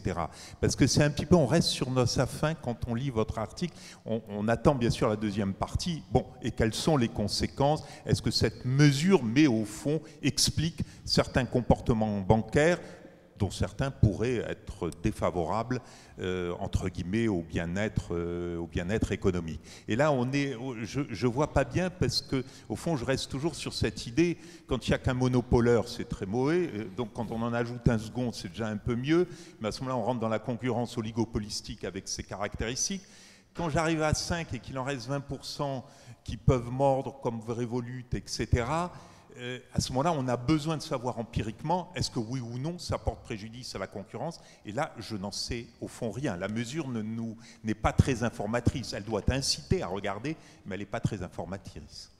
Alors, si vous reprenez le chapitre, l'article en question, on apporte des éléments de littérature, on fait une synthèse de la littérature empirique sur cette question-là. Il y a énormément de travaux empiriques qui regardent l'incidence de la concentration sur la tarification des services bancaires, sur le prix du crédit, sur le volume du crédit, sur la stabilité financière. Alors bien sûr, tout le monde ne dit pas la même chose. Il y a des résultats assez contrastés. Mais ce qui nous intéressait, c'était précisément de dire attention, si ces résultats sont si contrastés, c'est peut-être précisément parce que la mesure de la concentration qui est utilisée dans ces articles n'est pas la bonne, en tout cas, est biaisée. Donc c'était ça notre objectif, c'était d'apporter un éclairage, parmi d'autres, sur les raisons pour lesquelles il y a autant de résultats contrastés dans cette littérature empirique consacrée à la concentration. Voilà, d'où cette proposition de correction du biais de sous-estimation. Merci Jézabel. Est-ce qu'on a retrouvé Yamina Tadjeddine? Oui. Ah, voilà, Yamina. Le son est là. Bon, formidable. Alors, Yamina, on voulait effectivement vous entendre dans la foulée de la rupture indiquée par Vivien Lévy-Garbois, cette crise de 2008-2009. Moi, je me rappelle, en 2008-2009, le shadow banking, c'était cette espèce de trou noir de la finance mondiale, cloué au pilori. On pensait que c'était des pratiques qui allaient peut-être être un peu encadrées, disparaître. Or, le shadow banking se porte mieux que jamais. Mais est-ce qu'on peut encore l'appeler shadow banking? Allez-y, vous avez 5 minutes pour nous expliquer un petit peu tous les résultats de votre article. Alors déjà, je voulais remercier Jézabel Coupé-Soubeyran et Vivien Lévy-Garbois pour ce très beau numéro, et puis de m'avoir invité. Donc, je les remercie. Et au passage, parce que comme je l'ai mobilisé, je salue Michel Aguieta, que j'ai entendu tout à l'heure, et salut Michel. Voilà. Donc, pourquoi je le salue, c'est qu'en fait, justement, pour essayer de comprendre ce processus, eh bien, je me suis appuyée sur les travaux de Michel Aguieta, notamment donc, dans Crise et régulation du capitalisme, où il a montré comment, finalement, effectivement, on a des formes qui émergent régulièrement du capitalisme, et puis certaines vont faire l'objet d'une normalisation. Et c'est le cas du shadow banking. Alors, dans Crise et régulation du capitalisme, eh bien, ce qu'avait montré Michel, c'était le rôle essentiel de la relation de travail et tout ce qui avait trait à la relation de travail, à savoir la relation bancaire, le crédit, mais aussi tout ce qui était gestion d'actifs à travers l'épargne. Et au fond, en 97, dans la réédition, il insiste sur le rôle essentiel de la gestion d'actifs et de la banque pour la construction d'un système cohérent et d'un capitalisme qui perdure. Et moi, le propos de mon article était de reprendre cette analyse et de montrer qu'au fond, aujourd'hui, ce n'est plus stricto sensu la relation bancaire à travers le crédit et avec ça, on va dire les SICA, le FCP adjoint, qui permet la viabilité du système financier, mais aussi du système économique, c'est fondamentalement le shadow banking. Et au fond, pour répondre à votre question, la différence entre, alors je dirais que voilà, la condamnation du shadow banking, elle perdure de 2008 jusqu'à 2014, 15, 16, on va dire, dans ces eaux-là. Et en fait, après, au bout d'un moment, on se rend compte que c'est la pièce essentielle du système financier. Et donc, effectivement, mon article propose ça. Donc, pour faire bref, dans les 3 minutes qui doivent me rester, dans l'article, j'essaie de montrer 2 choses qui sont liées à ce rôle essentiel du shadow banking. Donc, qui sont un petit peu toutes ces structures hybrides qui mélangent des fonctions historiques bancaires, donc crédit dépôt, et puis de l'autre côté, des fonctions financières, autrement dit l'achat et la vente de titres sur les marchés financiers. Et donc, ces structures hybrides, elles sont au cœur du nouveau système financier. Et le marqueur de cela, c'est, dans un premier temps, ce qu'on va définir comme étant de la monnaie, de la liquidité monétaire. Et donc, je reprends des travaux qui mettent en avant cette hiérarchie de la liquidité bancaire. Donc, j'ai proposé ce terme de pyramide, de la monnaie jusqu'aux actifs financiers pour essayer de les structurer. Et ce que l'on voit, c'est que le shadow banking modifie cette hiérarchie en permettant à des titres, des contrats privés, alors je vais faire simple, comme les ABCP qui circulent issus de la titrisation, mais aussi sur tout ce qu'on voit circuler sur le marché du repos, qui est le marché du refinancement et qui maintenant permet une interaction directe entre banques et institutions financières. Eh bien, ces titres-là ont acquis un statut de quasi-monnaie. Et la Banque centrale, désormais, en les acceptant pour le refinancement, participe de cette recomposition de ce qu'est la monnaie. Sauf que ces institutions financières qui émettent ces titres et qui circulent dans le shadow banking n'ont pas du tout les mêmes obligations que ce qu'avaient les banques. C'est-à-dire qu'on a quelque chose où effectivement c'est de la quasi-monnaie, sauf que cela n'est pas dans le système de paiement, pour reprendre un terme de Michel Aguieta et d'André Orléans. Et donc ce qui pose des problèmes. Et donc aujourd'hui la base monétaire de la Banque centrale prend en compte l'ensemble de ces titres, alors même que certains émetteurs ne sont pas du tout régulés de la même façon que les banques. Et dans un deuxième temps, ce que je démontre, c'est au fond que si le shadow banking a perduré, c'est fondamentalement parce qu'on est rentré dans une société d'endettement et qu'au fond, ces différents acteurs participent de la création de liquidités qui vont être mobilisées aussi bien par les États, alors particulièrement en période de Covid, mais aussi par les acteurs financiers eux-mêmes pour alimenter derrière des placements dans l'espace financier, mais aussi plus largement les ménages et les entreprises qui vivent à crédit et qui permettent de maintenir la croissance économique. Et là, je reprends une analyse qu'avait proposée Daniela Gabor, qui est en fait de dire qu'au fond, on a eu un accord pour la normalisation du shadow banking. Et cet accord, je reprends son terme, c'est la Trinité. Et c'est au fond, le shadow banking a perduré parce qu'au fond, les banques, les institutions financières, mais aussi l'État et in fine la Banque centrale y trouvaient leur intérêt. Alors un petit peu les laisser pour compte dans cette histoire, c'est les individus. Alors tout à l'heure on a parlé de la société, mais en tout cas, on a un système qui est très tout à fait cohérent et qui a permis finalement la résilience du système bancaire. Mais Yamina, et pardonnez la naïveté de ma question, mais est-ce qu'au final, c'est plutôt un facteur de fragilité ou un facteur de plasticité pour la finance mondiale? Alors, déjà en 2008, on avait pointé les dangers d'une telle structure. Et la fragilité, c'est vraiment l'existence de ce qu'on appelle le risque de passif, autrement dit l'existence de financement court. Et ça, on l'a très bien vu, par exemple, en septembre 2019, quand, au moment d'une adjudication du Trésor américain, eh bien, on n'a pas trouvé de preneur, précisément parce qu'on a eu un concours de circonstances très particulier, mais au fond,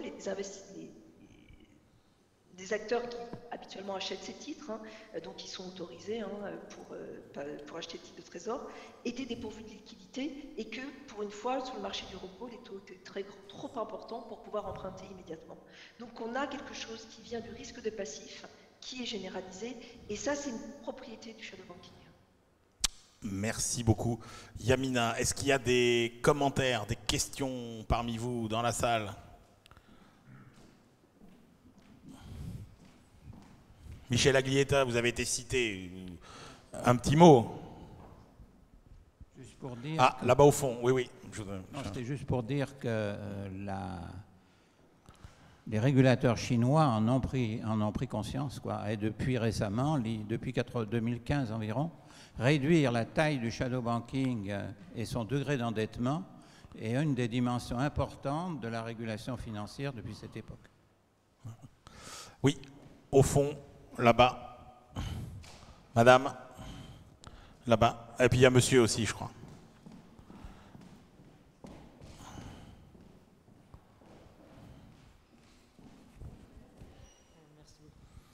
Oui, je me demandais si la concentration du secteur bancaire n'était pas accélérée par l'arrivée des crypto-actifs et au-delà des crypto-actifs, j'allais dire privés, surtout de l'accélération des réflexions sur monnaie digitale banque centrale. Quand on regarde les réflexions des différentes banques centrales, on a le sentiment que ça pourrait quasi annihiler, j'allais dire, le système banque de réseau au milieu, en particulier les banques de détail. Je pense qu'on n'ira pas jusque-là, mais est-ce que ça ne va pas, ne serait-ce que pour des questions de moyens, accélérer la concentration? Alors, c'est une question pour qui?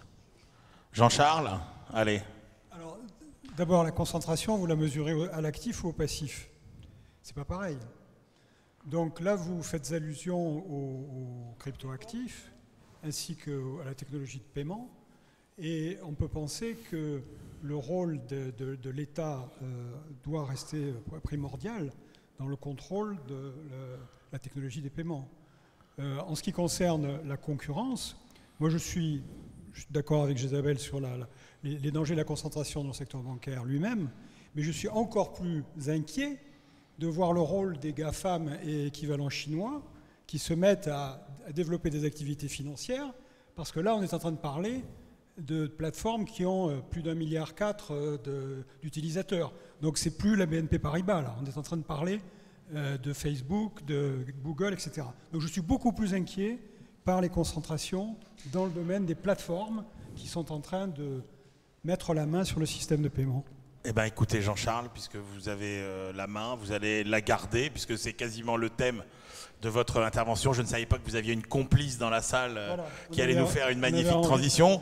Yamina, je ne sais pas si vous pouvez rester avec nous un peu pour éventuellement prolonger la discussion à la fin des passages de nos intervenants. Merci beaucoup en tout cas. Alors Jean-Charles, vous êtes penché sur l'avenir. En fait, vous avez compris, on a fait une rétrospective des 70 dernières années avec Vivien Lévy-Garbois. On a traité deux des problèmes majeurs contemporains que sont la concentration et le shadow banking. Et puis là maintenant, on va commencer à se projeter vers l'avenir avec Jean-Charles et puis avec vous aussi, Guillaume Vuillemet. Jean-Charles Rocher, concrètement, on connaissait le modèle traditionnel des banques.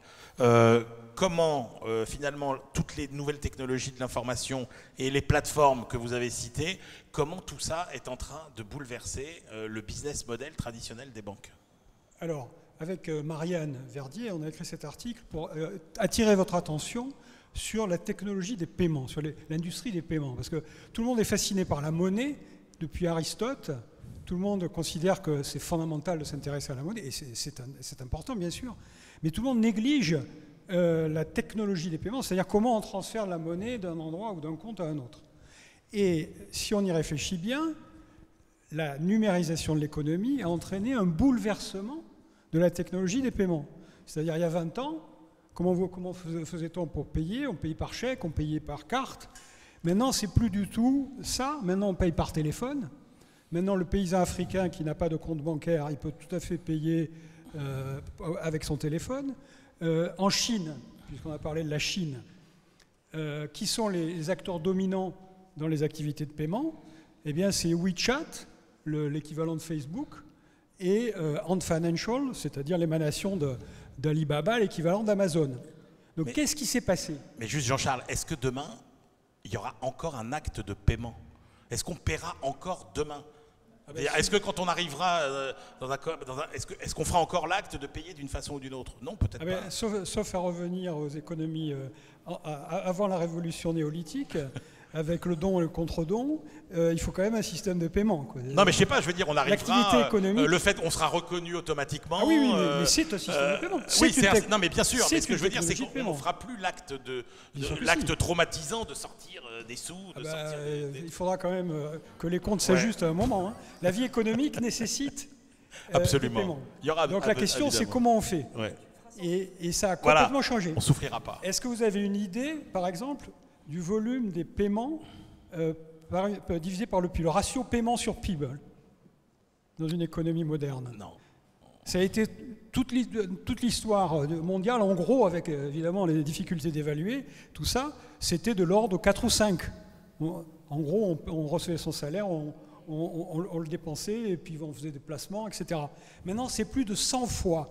Le ratio paiement sur PIB, c'est plus de 100 fois. C'est plus de 100 dans les économies modernes. Je reprends mon exemple de la Chine. Ant Financial, c'est une émanation d'Alibaba, et qui est l'Amazon chinois. Donc pour faire fonctionner ces paiements par Internet, il y a un problème de confiance. Quand vous achetez quelque chose sur Amazon, vous avez envie que ça corresponde à ce que vous voulez, et le vendeur, il a envie de recevoir le paiement. Donc comment on fait? On met un compte. Alibaba dit pas de problème, vous laissez un peu d'argent sur le compte et je ne le verserai au vendeur que si vous êtes content. Comme ça maintient la confiance. Et puis après, on vous dit, puisque vous avez de l'argent sur ce compte, pourquoi vous ne l'investiriez pas dans un fonds monétaire qui va vous rapporter plus que ce que les banques vous versent? Et bien, en quelques années, Ant Financial est devenu, enfin le Yu'erbao, est devenu le plus gros fonds monétaire du monde. Évidemment, avec plus d'1 milliard de clients, c'est facile. Donc, on est en train d'assister à la mainmise des plateformes sur le système de paiement et, par conséquent, le système financier. Donc, les autorités chinoises, pour des raisons politiques, ont décidé que Jack Ma avait trop de pouvoir et donc lui ont rabattu le caquet, là. Mais on se pose la question, quelle est la part de l'État dans le système de paiement? De toute antiquité, il y a eu un partage privé-public. Je crois qu'il faut insister là-dessus. C'est un partenariat public-privé. Le système de paiement, c'est un système à 2 niveaux. Il y a l'État qui s'occupe des paiements entre banques et les banques commerciales qui s'occupent des paiements entre agents non financiers. C'est en train d'être complètement bouleversé par l'arrivée des plateformes. Donc, quelle est la solution? Que doivent faire les États pour garder le contrôle? Parce que je suis peut-être inquiet du pouvoir de marché de BNP Paribas, mais je suis encore plus inquiet de ce que M. Zuckerberg a envie de faire avec mon argent. Et donc, si vous voulez, il y a vraiment un problème crucial. Est-ce que les États vont conserver le contrôle de la monnaie? Alors certes, il y a tous les débats sur le Bitcoin, sur les monnaies, etc. Mais je ne veux pas rentrer là-dedans. En supposant que les États arriveront à éviter la multiplication des monnaies privées, ce que je crois tout à fait envisageable, c'est-à-dire qu'il n'y aura pas de création monétaire proprement parlée, mais il y aura l'utilisation par les acteurs privés de moyens... Mais Jean-Charles, est-ce que ceux qui doivent s'inquiéter de la concurrence des plateformes, ce n'est pas plus les banques traditionnelles que les États? Les citoyens, les usagers. l'utilisation des données privées, c'est un sujet tout à fait crucial, pas que dans le domaine des paiements d'ailleurs, hein, dans le domaine général. Et il est extrêmement difficile aux États d'arriver à proposer un modèle qui soit... Moi je suis pas pour... Je crois qu'il y a deux visions polaires. Hein. Il y a la vision chinoise dans laquelle l'État contrôle tout, et puis les gens ont intérêt à faire ce que les autorités veulent. Donc ça, c'est un modèle qui ne me plaît pas non plus. Et puis il y a le modèle de peut-être le Salvador là, qui utilise le Bitcoin maintenant comme monnaie légale. On est en plein délire, quoi. Il y a deux extrêmes qui sont extrêmement inquiétants à leur manière. Donc il faut trouver la place de l'État dans la fourniture de systèmes de paiement et le contrôle de la monnaie. Et je crois que la raison pour laquelle les banques centrales envisagent le développement des monnaies centrales, des monnaies digitales de banque centrale, c'est justement pour, en grande partie, contrecarrer le pouvoir des plateformes. Et je crois que la difficulté, c'est de trouver la bonne régulation d'un système dans lequel il y a des acteurs privés et des acteurs publics. C'est-à-dire que les banques centrales vont à la fois jouer le rôle de régulateurs, de superviseurs, mais aussi d'acteurs, en proposant elles-mêmes des instruments de paiement. Donc c'est un modèle, ce qu'on appelle en économie l'oligopole mixte, dans lequel il y a concurrence entre un acteur privé et des acteurs, un acteur public et des acteurs privés. Et c'est pas évident de trouver la façon de réglementer ces activités, d'autant plus que Facebook et Amazon ont changé, ont bouleversé notre façon de vivre. Donc on ne peut pas revenir en arrière. Donc la question, c'est de savoir comment on va utiliser ces nouvelles économies d'envergure, parce que finalement, il y a un changement de paradigme. Avant, la banque se reposait sur les économies d'envergure entre paiement et crédit. Ça a été cassé par le fintech.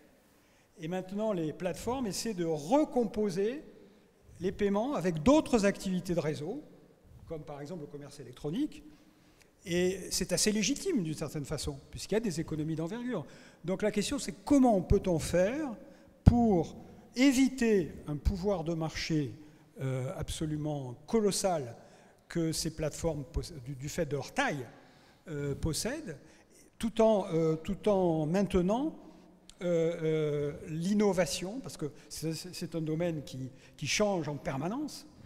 Et quand vous avez des grandes plateformes qui rachètent toutes les start-up pour éviter que justement les choses changent, c'est surtout là que je suis inquiet. Ce n'est pas tellement sur les marges bénéficiaires, c'est plutôt le fait que si les grandes plateformes contrôlent le système de paiement, elles vont bloquer l'innovation, et puis on sera dans un système oligopolistique qui amènera nécessairement à une réaction brutale des États. C'est un peu ce qui s'est passé avec le chemin de fer, c'est un peu ce qui s'est passé avec toutes les industries de réseau. Mais là, quand vous présentez ça comme ça, les actions de démantèlement semblent inéluctables finalement à un moment ou à un autre. S'ajoute la mondialisation, parce que peut-être que les Européens vont vouloir démanteler Facebook ou Amazon, mais peut-être que les Américains ne seront pas d'accord. Donc c'est pas évident à gérer ce problème. Donc à une époque, je croyais que c'était les premiers à vouloir démanteler, voyez. Donc, comment ? Je croyais que c'était les premiers à vouloir démanteler. Vu les gens qu'on nommait Joe Biden pour s'occuper de ces sujets-là, on se disait... Attendons de voir les actes. Ouais. C'est-à-dire en parole peut-être, mais sur les actes, on verra. Allez, vos réactions sur ce sujet. Philippe, Vivien, je sentais que vous aviez le micro frétillant là. Allez-y, un mot. D'abord, je trouve que ce que Jean-Charles vient de très bien résumer, en fait, les angoisses à la fois des citoyens et des banquiers centraux. Je ne parle pas des banques commerciales, mais si vous voulez, il faut se rappeler que le système bancaire et la relation entre banque centrale et banque commerciale a basculé lorsque, à un moment donné, on a séparé vraiment le rôle de régulateur, de banquier central, du rôle de banquier commercial. C'est-à-dire qu'on a fait en sorte que la Banque d'Angleterre n'était plus en concurrence avec les autres banques anglaises, hein, mais est devenue vraiment la banque des banques. Hein. Et ce que décrit Jean-Charles, c'est à la fois c'est que la situation actuelle pousse à revenir en arrière sur ce point-là.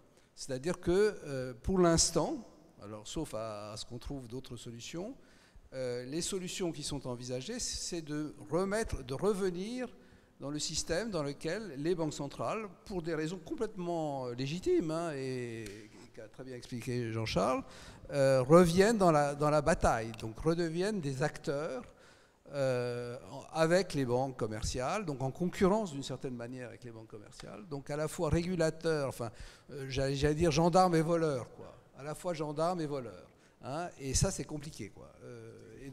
Et donc voilà, on est dans ce monde, dans cette question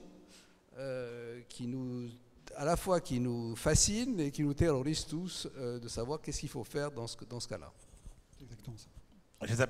Jézabel et Philippe.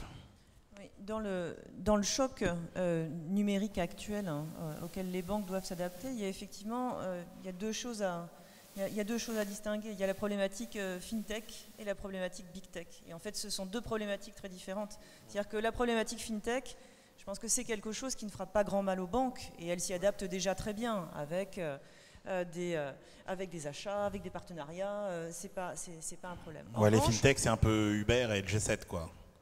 C'est un peu, on asticote les vieux acteurs en place, et puis on les oblige à se bouger un peu. C'est stimulant au fond, voilà, pour les banques, parce que ce sont des petits acteurs qui maîtrisent très bien la technologie, que les banques peuvent absorber facilement et qui leur permettent progressivement de rattraper leur retard technologique. En revanche, en effet, la problématique Big Tech, elle est radicalement différente, parce que là, ce sont des géants qui menacent les géants. Alors là, on va peut-être commencer à s'intéresser effectivement à ces problèmes de concentration excessive, de pouvoir de marché excessif, parce qu'on a peur de ces géants-là. J'attire votre attention, outre l'excellent article de Jean-Charles dans ce numéro, sur un article dans l'opus annuel du CEPI, un article de Michel Aglietta avec Odile Lakomski sur cette même problématique, hein, sur les crypto-monnaies privées et la riposte des banques centrales avec les crypto-monnaies publiques. Alors, c'est pas tellement analysé sous l'angle des banques, mais on est dans cette optique-là. Michel et Odile regardent l'incidence de ces monnaies numériques de banques centrales. Mais en tout cas, voilà, sur le bien différencier Big Tech, comme le fait Jean-Charles, de la problématique FinTech, c'est vraiment deux choses différentes. Un mot, Philippe Trainard? Non, c'est une question peut-être très précise et très simple, qui aurait d'ailleurs valu pour la banque aussi, hein. C'est l'articulation entre politique de la concurrence et régulation. Parce que c'est une articulation extrêmement complexe. Je vois bien ton souhait, plus de concurrence, mais aussi en trame de fond, tu as un sentiment qu'il y a aussi un contrôle nécessaire de ces plateformes et de leurs opérations financières. Comment tout cela s'articule-t-il? C'est pas évident, et ça prolonge d'ailleurs la remarque que faisait Vivien, hein, entre le gendarme et le voleur. On les voudrait un peu plus voleurs, mais aussi un peu plus gendarmes. Oui, mais c'est compliqué par le fait qu'il y a plusieurs domaines d'activité. C'est-à-dire que les autorités de la concurrence, elles ne parlent pas des paiements, elles parlent de toutes les activités économiques. Et que traditionnellement, la concurrence dans le secteur bancaire était plutôt du ressort de la commission bancaire. Et c'était pas Alors que là, on est en train de mélanger des activités bancaires avec des activités non bancaires. On est en train de mélanger des activités de paiement avec des activités qui n'ont rien à voir. Comment peut-on réguler ça? Pervenche Berès. Merci Manuel. Dans la prolongation de la question de Philippe Trainard, moi, justement, je voulais revenir sur ce sujet concentration. Parce que, si on parle concentration, évidemment, on parle politique de la concurrence. Et la première question qui vient souvent quand on regarde ça vu de la scène européenne, c'est quel est le marché pertinent dont on parle. Or, si on évoque avec un certain nombre d'établissements qui peut-être ont leur siège en France, leur premier argument, ce sera de dire, vis-à-vis des acteurs américains, on a besoin de grands modèles et d'acteurs aussi sur la scène européenne. Et donc, peut-être un peu prolonger, revenir au point de départ de Jézabel, quel est le marché pertinent? Parce que je ne suis pas sûre que cette question de la... Enfin, d'abord, j'étais très intéressée de voir ce que vous disiez sur ce que vous décrivez très bien dans votre article sur la question de comment est-ce qu'on calcule la concentration, où là, il y a peut-être un biais qu'il faut regarder objectivement. Mais quand on regarde les différents marchés européens, marché par marché, on n'est sans doute pas dans les mêmes problématiques, ou est-ce qu'il y a aussi ces problèmes de calcul qu'on ne voit pas? Et surtout, comment on utilise cet argument de la concentration dans la question de la compétition mondiale et donc de la concurrence. Et en fait, on va retrouver la même question à propos des plateformes, hein, parce que s'il faut réguler les plateformes, les faire exploser, qui sera l'autorité de la concurrence? Il n'y a pas d'autorité internationale, c'est ni le Fonds de stabilité, ni le FMI, ni l'OMC qui vont venir remettre leur nez là-dedans. Et je doute que des conclusions du G20 s'aventurent avant la prochaine crise sur un tel sujet lié à la concentration, que ce soit dans le domaine des plateformes ou des banques. Donc voilà, quand on est la EFR, qu'est-ce qu'on fait pour proposer d'avancer sur ce sujet et quels sont les points où on a besoin d'avancer? Où est-ce que c'est gênant qu'il y ait cette concentration si on regarde bien le marché pertinent comme étant le marché européen?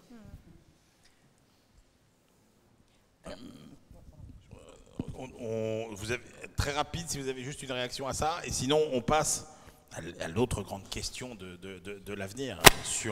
Et on y reviendra après, si vous avez encore une ou deux questions.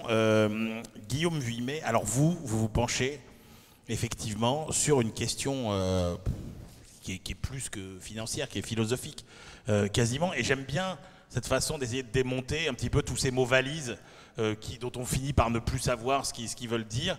Et donc, vous vous interrogez sur la signification du concept d'investisseur responsable. Voilà. Où est-ce que cette réflexion vous a mené? Bien, merci beaucoup. Donc, évidemment, c'est un sujet incroyablement à la mode. Tout le monde en parle. Ouais. Tous les investisseurs, toutes les entreprises financières pensent essentiellement en ces termes à l'heure actuelle. Mais qu'est-ce que ça veut dire concrètement? Et pour essayer de jeter un éclairage assez nouveau, je fais beaucoup d'histoire économique. Et donc, j'ai essayé de prendre cette question essentiellement historiquement et de voir ce que ça nous disait peut-être pour l'avenir. Et sur ce point-là, je crois qu'il y a quelque chose d'absolument fondamental qui est totalement négligé dans les débats sur le sujet. C'est que si l'on regarde historiquement cette question, le concept d'investisseur responsable paraît essentiellement comme une contradiction dans les termes. Pourquoi cela? Eh bien, si on regarde historiquement, et quand je dis historiquement, c'est essentiellement déjà dans le droit romain jusqu'au XIXe siècle, jusque dans le milieu du XIXe siècle, nul n'est jamais, ou en tout cas très rarement, seulement investisseur. Quand on investit dans une entreprise de l'argent, on fait toujours plus qu'investir juste de l'argent, et traditionnellement, on s'engage toujours de manière personnelle à apporter une contribution dans la gestion du projet, donc on a un intérêt très fort dans la gestion courante, quotidienne du projet, et en cas de problème, en cas de dommage causé à autrui ou autre, en cas de perte, on est personnellement responsable dans des proportions potentiellement illimitées. Et ça, c'est un point également qui est très souvent occulté. Quand on enseigne à nos étudiants, par exemple, à HEC ou partout dans le monde, ce que c'est qu'une action, eh bien, on explique qu'une action, un actionnaire bénéficie de ce qu'on appelle la responsabilité illimitée. C'est-à-dire que si on investit 100, eh bien, on peut perdre 100, mais on ne perdra jamais plus que 100.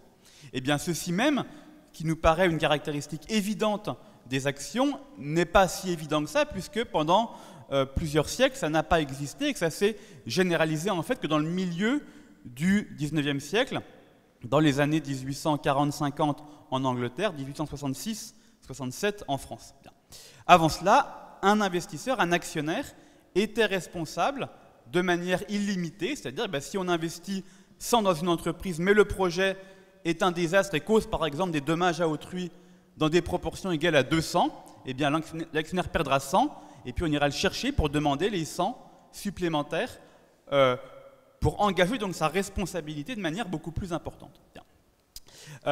Et donc précisément parce que l'actionnaire était personnellement responsable dans des proportions beaucoup plus considérables, il avait un intérêt beaucoup plus grand à s'informer sur la nature des projets qui étaient menés et à s'engager personnellement dans la gestion de ces projets. Donc nul n'était juste investisseur, et tout le monde était investisseur plus responsable personnellement et gestionnaire des différents projets. Alors, l'histoire de ce basculement fondamental qu'est l'introduction de la responsabilité limitée est très longue et très complexe, mais il y a un point très intéressant, c'est si on regarde l'Angleterre, qui est quand même le grand pays de la révolution industrielle, l'histoire courante ou l'intuition courante est de dire, en fait, beaucoup d'entreprises voulaient se développer avec la révolution industrielle et il fallait qu'elles puissent lever des fonds auprès d'investisseurs beaucoup plus nombreux et donc les entreprises ont demandé cette responsabilité limitée pour pouvoir lever des fonds auprès d'un public beaucoup plus vaste. En fait, quand on regarde les débats parlementaires, c'est beaucoup plus compliqué que ça et ce qu'on voit, c'est quelque chose en fait d'assez différent, en tout cas pour partie assez différent, à savoir qu'on a effectivement une richesse beaucoup plus grande qui s'accumule pendant la révolution industrielle. Donc on a des gens qui ont une richesse beaucoup plus grande à investir et qui en fait voudraient bien investir sans être responsables, qui voudraient bien investir dans des chemins de fer, dans des canaux, dans du textile, sans avoir à participer aucunement à la gestion de ces projets, etc. Donc en fait, ce qu'ils veulent, c'est pouvoir être juste investisseurs, mais sans avoir à s'engager personnellement, à surveiller les projets, à les gérer, etc. Et donc en fait, on voit bien que cette figure de l'investisseur, qu'on appelle au 19e le capitalisme, mais c'est la même chose, naît précisément au moment où naît la responsabilité limitée. Donc c'est précisément au moment où on limite cette responsabilité que peuvent apparaître le pur investisseur, celui qui va investir dans un projet pour un rendement financier en se détachant finalement de toutes les conséquences, ou en tout cas de beaucoup des conséquences qui pourraient apparaître en cas de problème. Donc évidemment, ce changement a apporté des bienfaits économiques considérables. Ça a permis à beaucoup d'entreprises de croître, ça a développé le marché financier dans des proportions considérables, mais ça a aussi effectivement eu des conséquences négatives qu'on voit un siècle et demi plus tard, à savoir que ces questions de responsabilité ont été un peu occultées à ce moment-là et réapparaissent depuis, maintenant que la question, notamment environnementale, est au premier plan. Elle ne l'était pas évidemment au XIXe siècle, ou en tout cas beaucoup moins.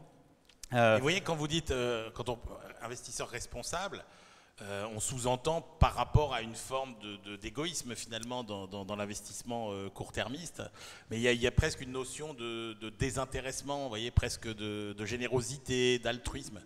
Et on se dit, est-ce que ça peut marcher comme ça, quoi? Tout à fait. Alors effectivement, il y a deux dimensions. La première, c'est qu'effectivement, on voit bien que l'investisseur qui essentiellement regarde essentiellement le rendement de son portefeuille, sans savoir même précisément dans quoi il investit, ça a des effets potentiellement négatifs, en termes de prise de risque par exemple, et qui sont très bien documentés dans tout un tas d'industries. La deuxième chose, c'est qu'effectivement, parallèlement à ça, on voit que ça crée tout un tas de problèmes en termes de responsabilité. D'ailleurs, ce thème de la responsabilité sociale, en fait, est très ancien et naît précisément au moment où on déresponsabilise l'investisseur avec cette responsabilité limitée. Et après, ce qu'on peut dire, parce que ce thème se développe beaucoup depuis les années 60-70, mais est-ce que c'est finalement la même chose ou pas? Et non, en fait, il y a une différence fondamentale entre ce qu'on appelle responsabilité sociale aujourd'hui et ce qu'était la responsabilité classique avant la responsabilité limitée. Dans un cas, la responsabilité limitée était quelque chose, était une responsabilité pour des dommages concrets. C'est-à-dire, si je cause tel ou tel dommage à autrui, eh bien, un juge ira prononcer des sanctions, des dommages et intérêts, et donc on ira chercher les actionnaires précis qui étaient là au moment où ce dommage s'est produit. Aujourd'hui, quand on parle de responsabilité sociale, c'est une responsabilité qui paraît en apparence beaucoup plus vaste et beaucoup plus généreuse, mais qui en fait est beaucoup plus diluée, parce que c'est une responsabilité, par exemple, non plus vis-à-vis de dommages particuliers, mais vis-à-vis de la planète dans son ensemble, par exemple. Et donc ça peut être en fait beaucoup plus dilué et ouvrir la porte à beaucoup plus de phénomènes comme ce qu'on a pu appeler le greenwashing. L'idée, bien par exemple, qu'on pourra faire des actions extrêmement symboliques au nom de la responsabilité sociale et par ailleurs avoir des modes de fonctionnement qui, concrètement, au quotidien, seront peut-être plus nocifs et moins bénéfiques. Donc, l'investissement socialement responsable, tous les termes qu'on entend aujourd'hui, est-ce que ça peut nous mener quand même loin? Ou est-ce que c'est un petit peu... Alors, je pense que c'est un peu fourre-tout. Alors, l'intention est très louable, évidemment. Il ne s'agit pas de dire dans mon propos que tous les buts qui sont visés, que ce soit le climat ou autre chose, ne sont pas importants. Bien, ils le sont évidemment. La question, c'est est-ce que c'est le bon outil et est-ce que la conception relativement floue sur laquelle on se base aujourd'hui, c'est-à-dire une conception de la responsabilité qui est en fait déliée, qui n'est plus corrélée à la responsabilité personnelle de l'investisseur, est-ce que ça peut marcher? Alors il y a des cas où ça mène effectivement des choses très positives, mais est-ce que ce sera suffisant? Et est-ce qu'on n'aurait pas intérêt à relier, à retrouver en fait un concept de responsabilité beaucoup plus personnel s'agissant de l'investisseur? Alors, peut-être pour conclure et ouvrir le débat, c'est un sujet dont les économistes ne parlent quasiment pas, parce qu'effectivement, on part à peu près tous du principe que, eh bien, un actionnaire, comme d'ailleurs un détenteur d'obligations ou une banque par exemple, a une responsabilité limitée. Bien. On prend ça comme un point qu'on ne remet pas en question, alors on pourrait le remettre, et de manière intéressante, les juristes le remettent en question. Il y a eu de gros débats chez les juristes, notamment en droit des affaires, notamment aux États-Unis, sur la responsabilité potentiellement étendue de certains actionnaires vis-à-vis de ce que les Anglais appellent tort liabilities, donc ce qu'on appelle responsabilité civile en français, à savoir les dommages causés à des parties qui ne sont pas partie prenante à un contrat avec l'entreprise. Par exemple, typiquement, c'est les victimes de dommages environnementaux. S'il y a une marée noire qui affecte les côtes bretonnes, eh bien, le pêcheur breton ou celui qui a sa maison au bord de la plage n'a évidemment aucun contrat avec Total ou Exxon ou qui vous voulez, mais il subit le dommage. Et est-ce que, dans ces cas précis, il ne devrait pas y avoir une responsabilité étendue, par exemple, d'une maison mère, quelle qu'elle soit, vis-à-vis de la filiale qui a causé tel ou tel dommage. Et donc c'est un débat ouvert, très complexe, il n'y a pas de solution simple. À supposer qu'on veuille revenir à des formes de responsabilité étendue, ça soulève tout un tas de problématiques extrêmement compliquées pour la mise en œuvre, il ne faut pas sous-estimer ça, mais voilà, c'est une piste que j'ouvre, que certains juristes ont ouvert et qu'on peut débattre tous ensemble. Merci beaucoup Guillaume Vuillemet. Des réactions, des questions? Oui.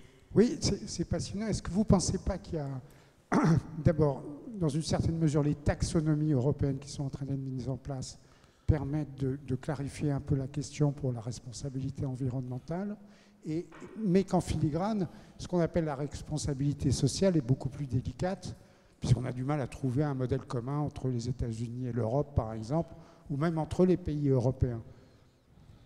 Oui, alors, bon, je pense que de toute façon, les débats sur la définition existent au niveau européen, continueront à exister.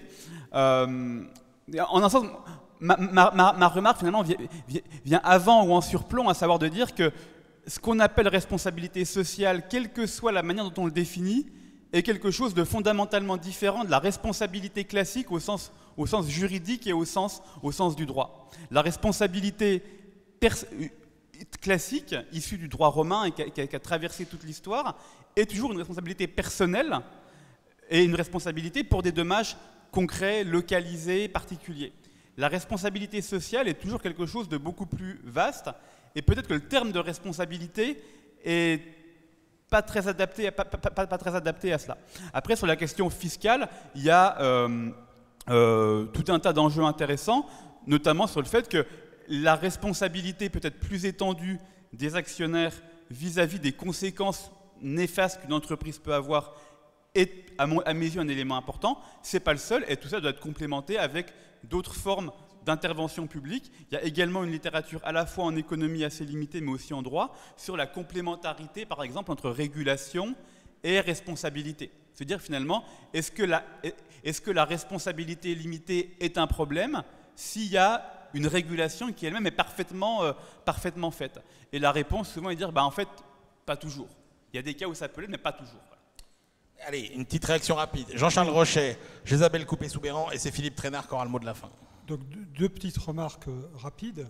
La première, c'est que le mouvement donc, de responsabilité limitée qui a permis aux entreprises de croître s'est accompagné de la perte du contrôle des entreprises par les propriétaires, c'est-à-dire le fait que c'est les managers qui deviennent vraiment les... Et donc se pose le problème, comment inciter les managers à faire les choses qui sont...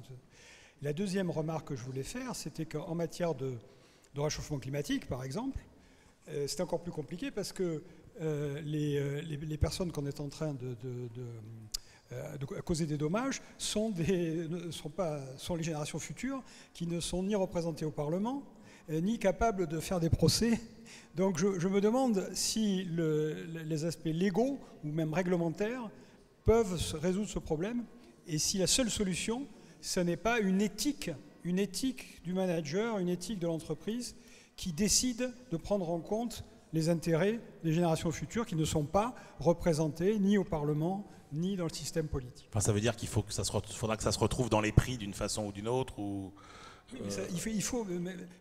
Je crois beaucoup à l'éthique des entreprises et des managers comme solution à ces problèmes-là. Parce que je ne vois pas d'autres solutions légales ou réglementaires. Jésabel Coupé-Soubeyran.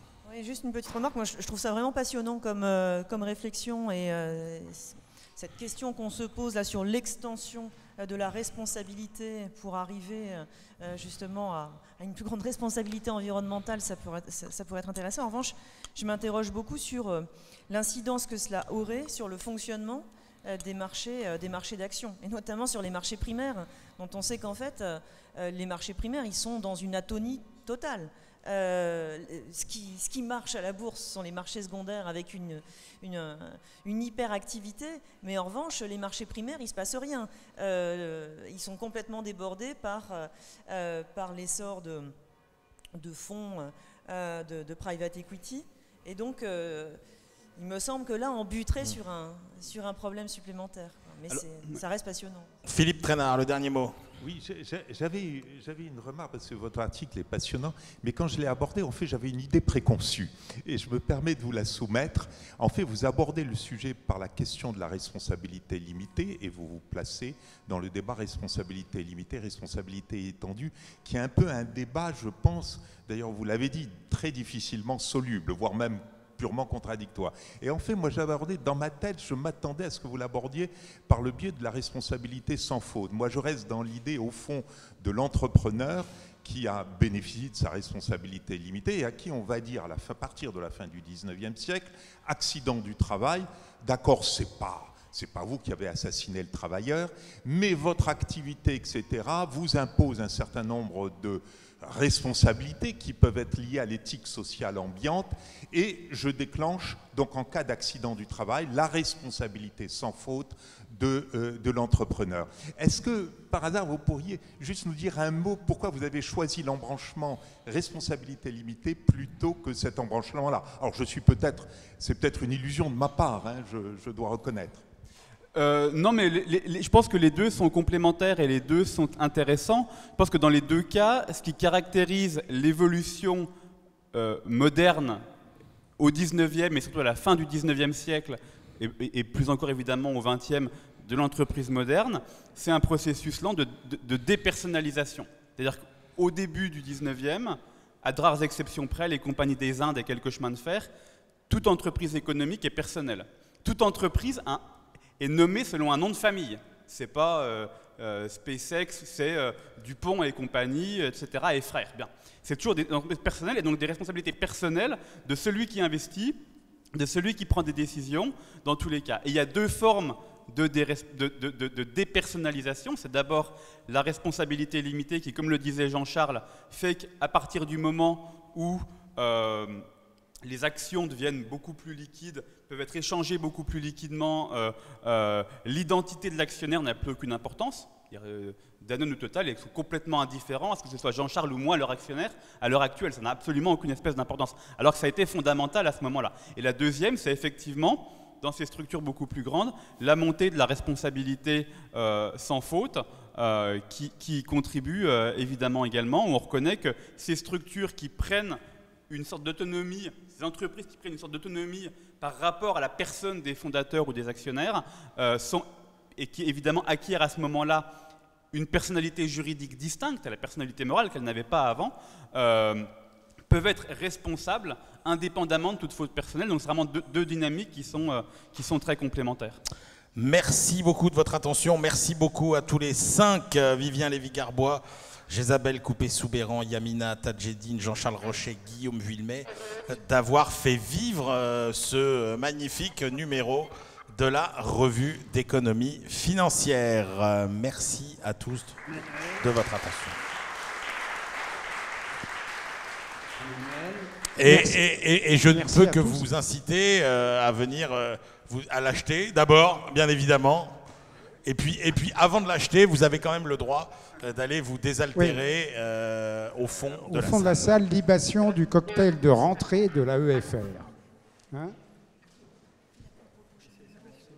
Alors, les 2 prochains numéros qui donneront lieu à des conférences régulières, le prochain numéro sera sur le financement de la santé et celui d'après sur les doctrines des banques centrales. Vous voyez que dans les 2 domaines, nous avons de quoi débattre. Merci à tous.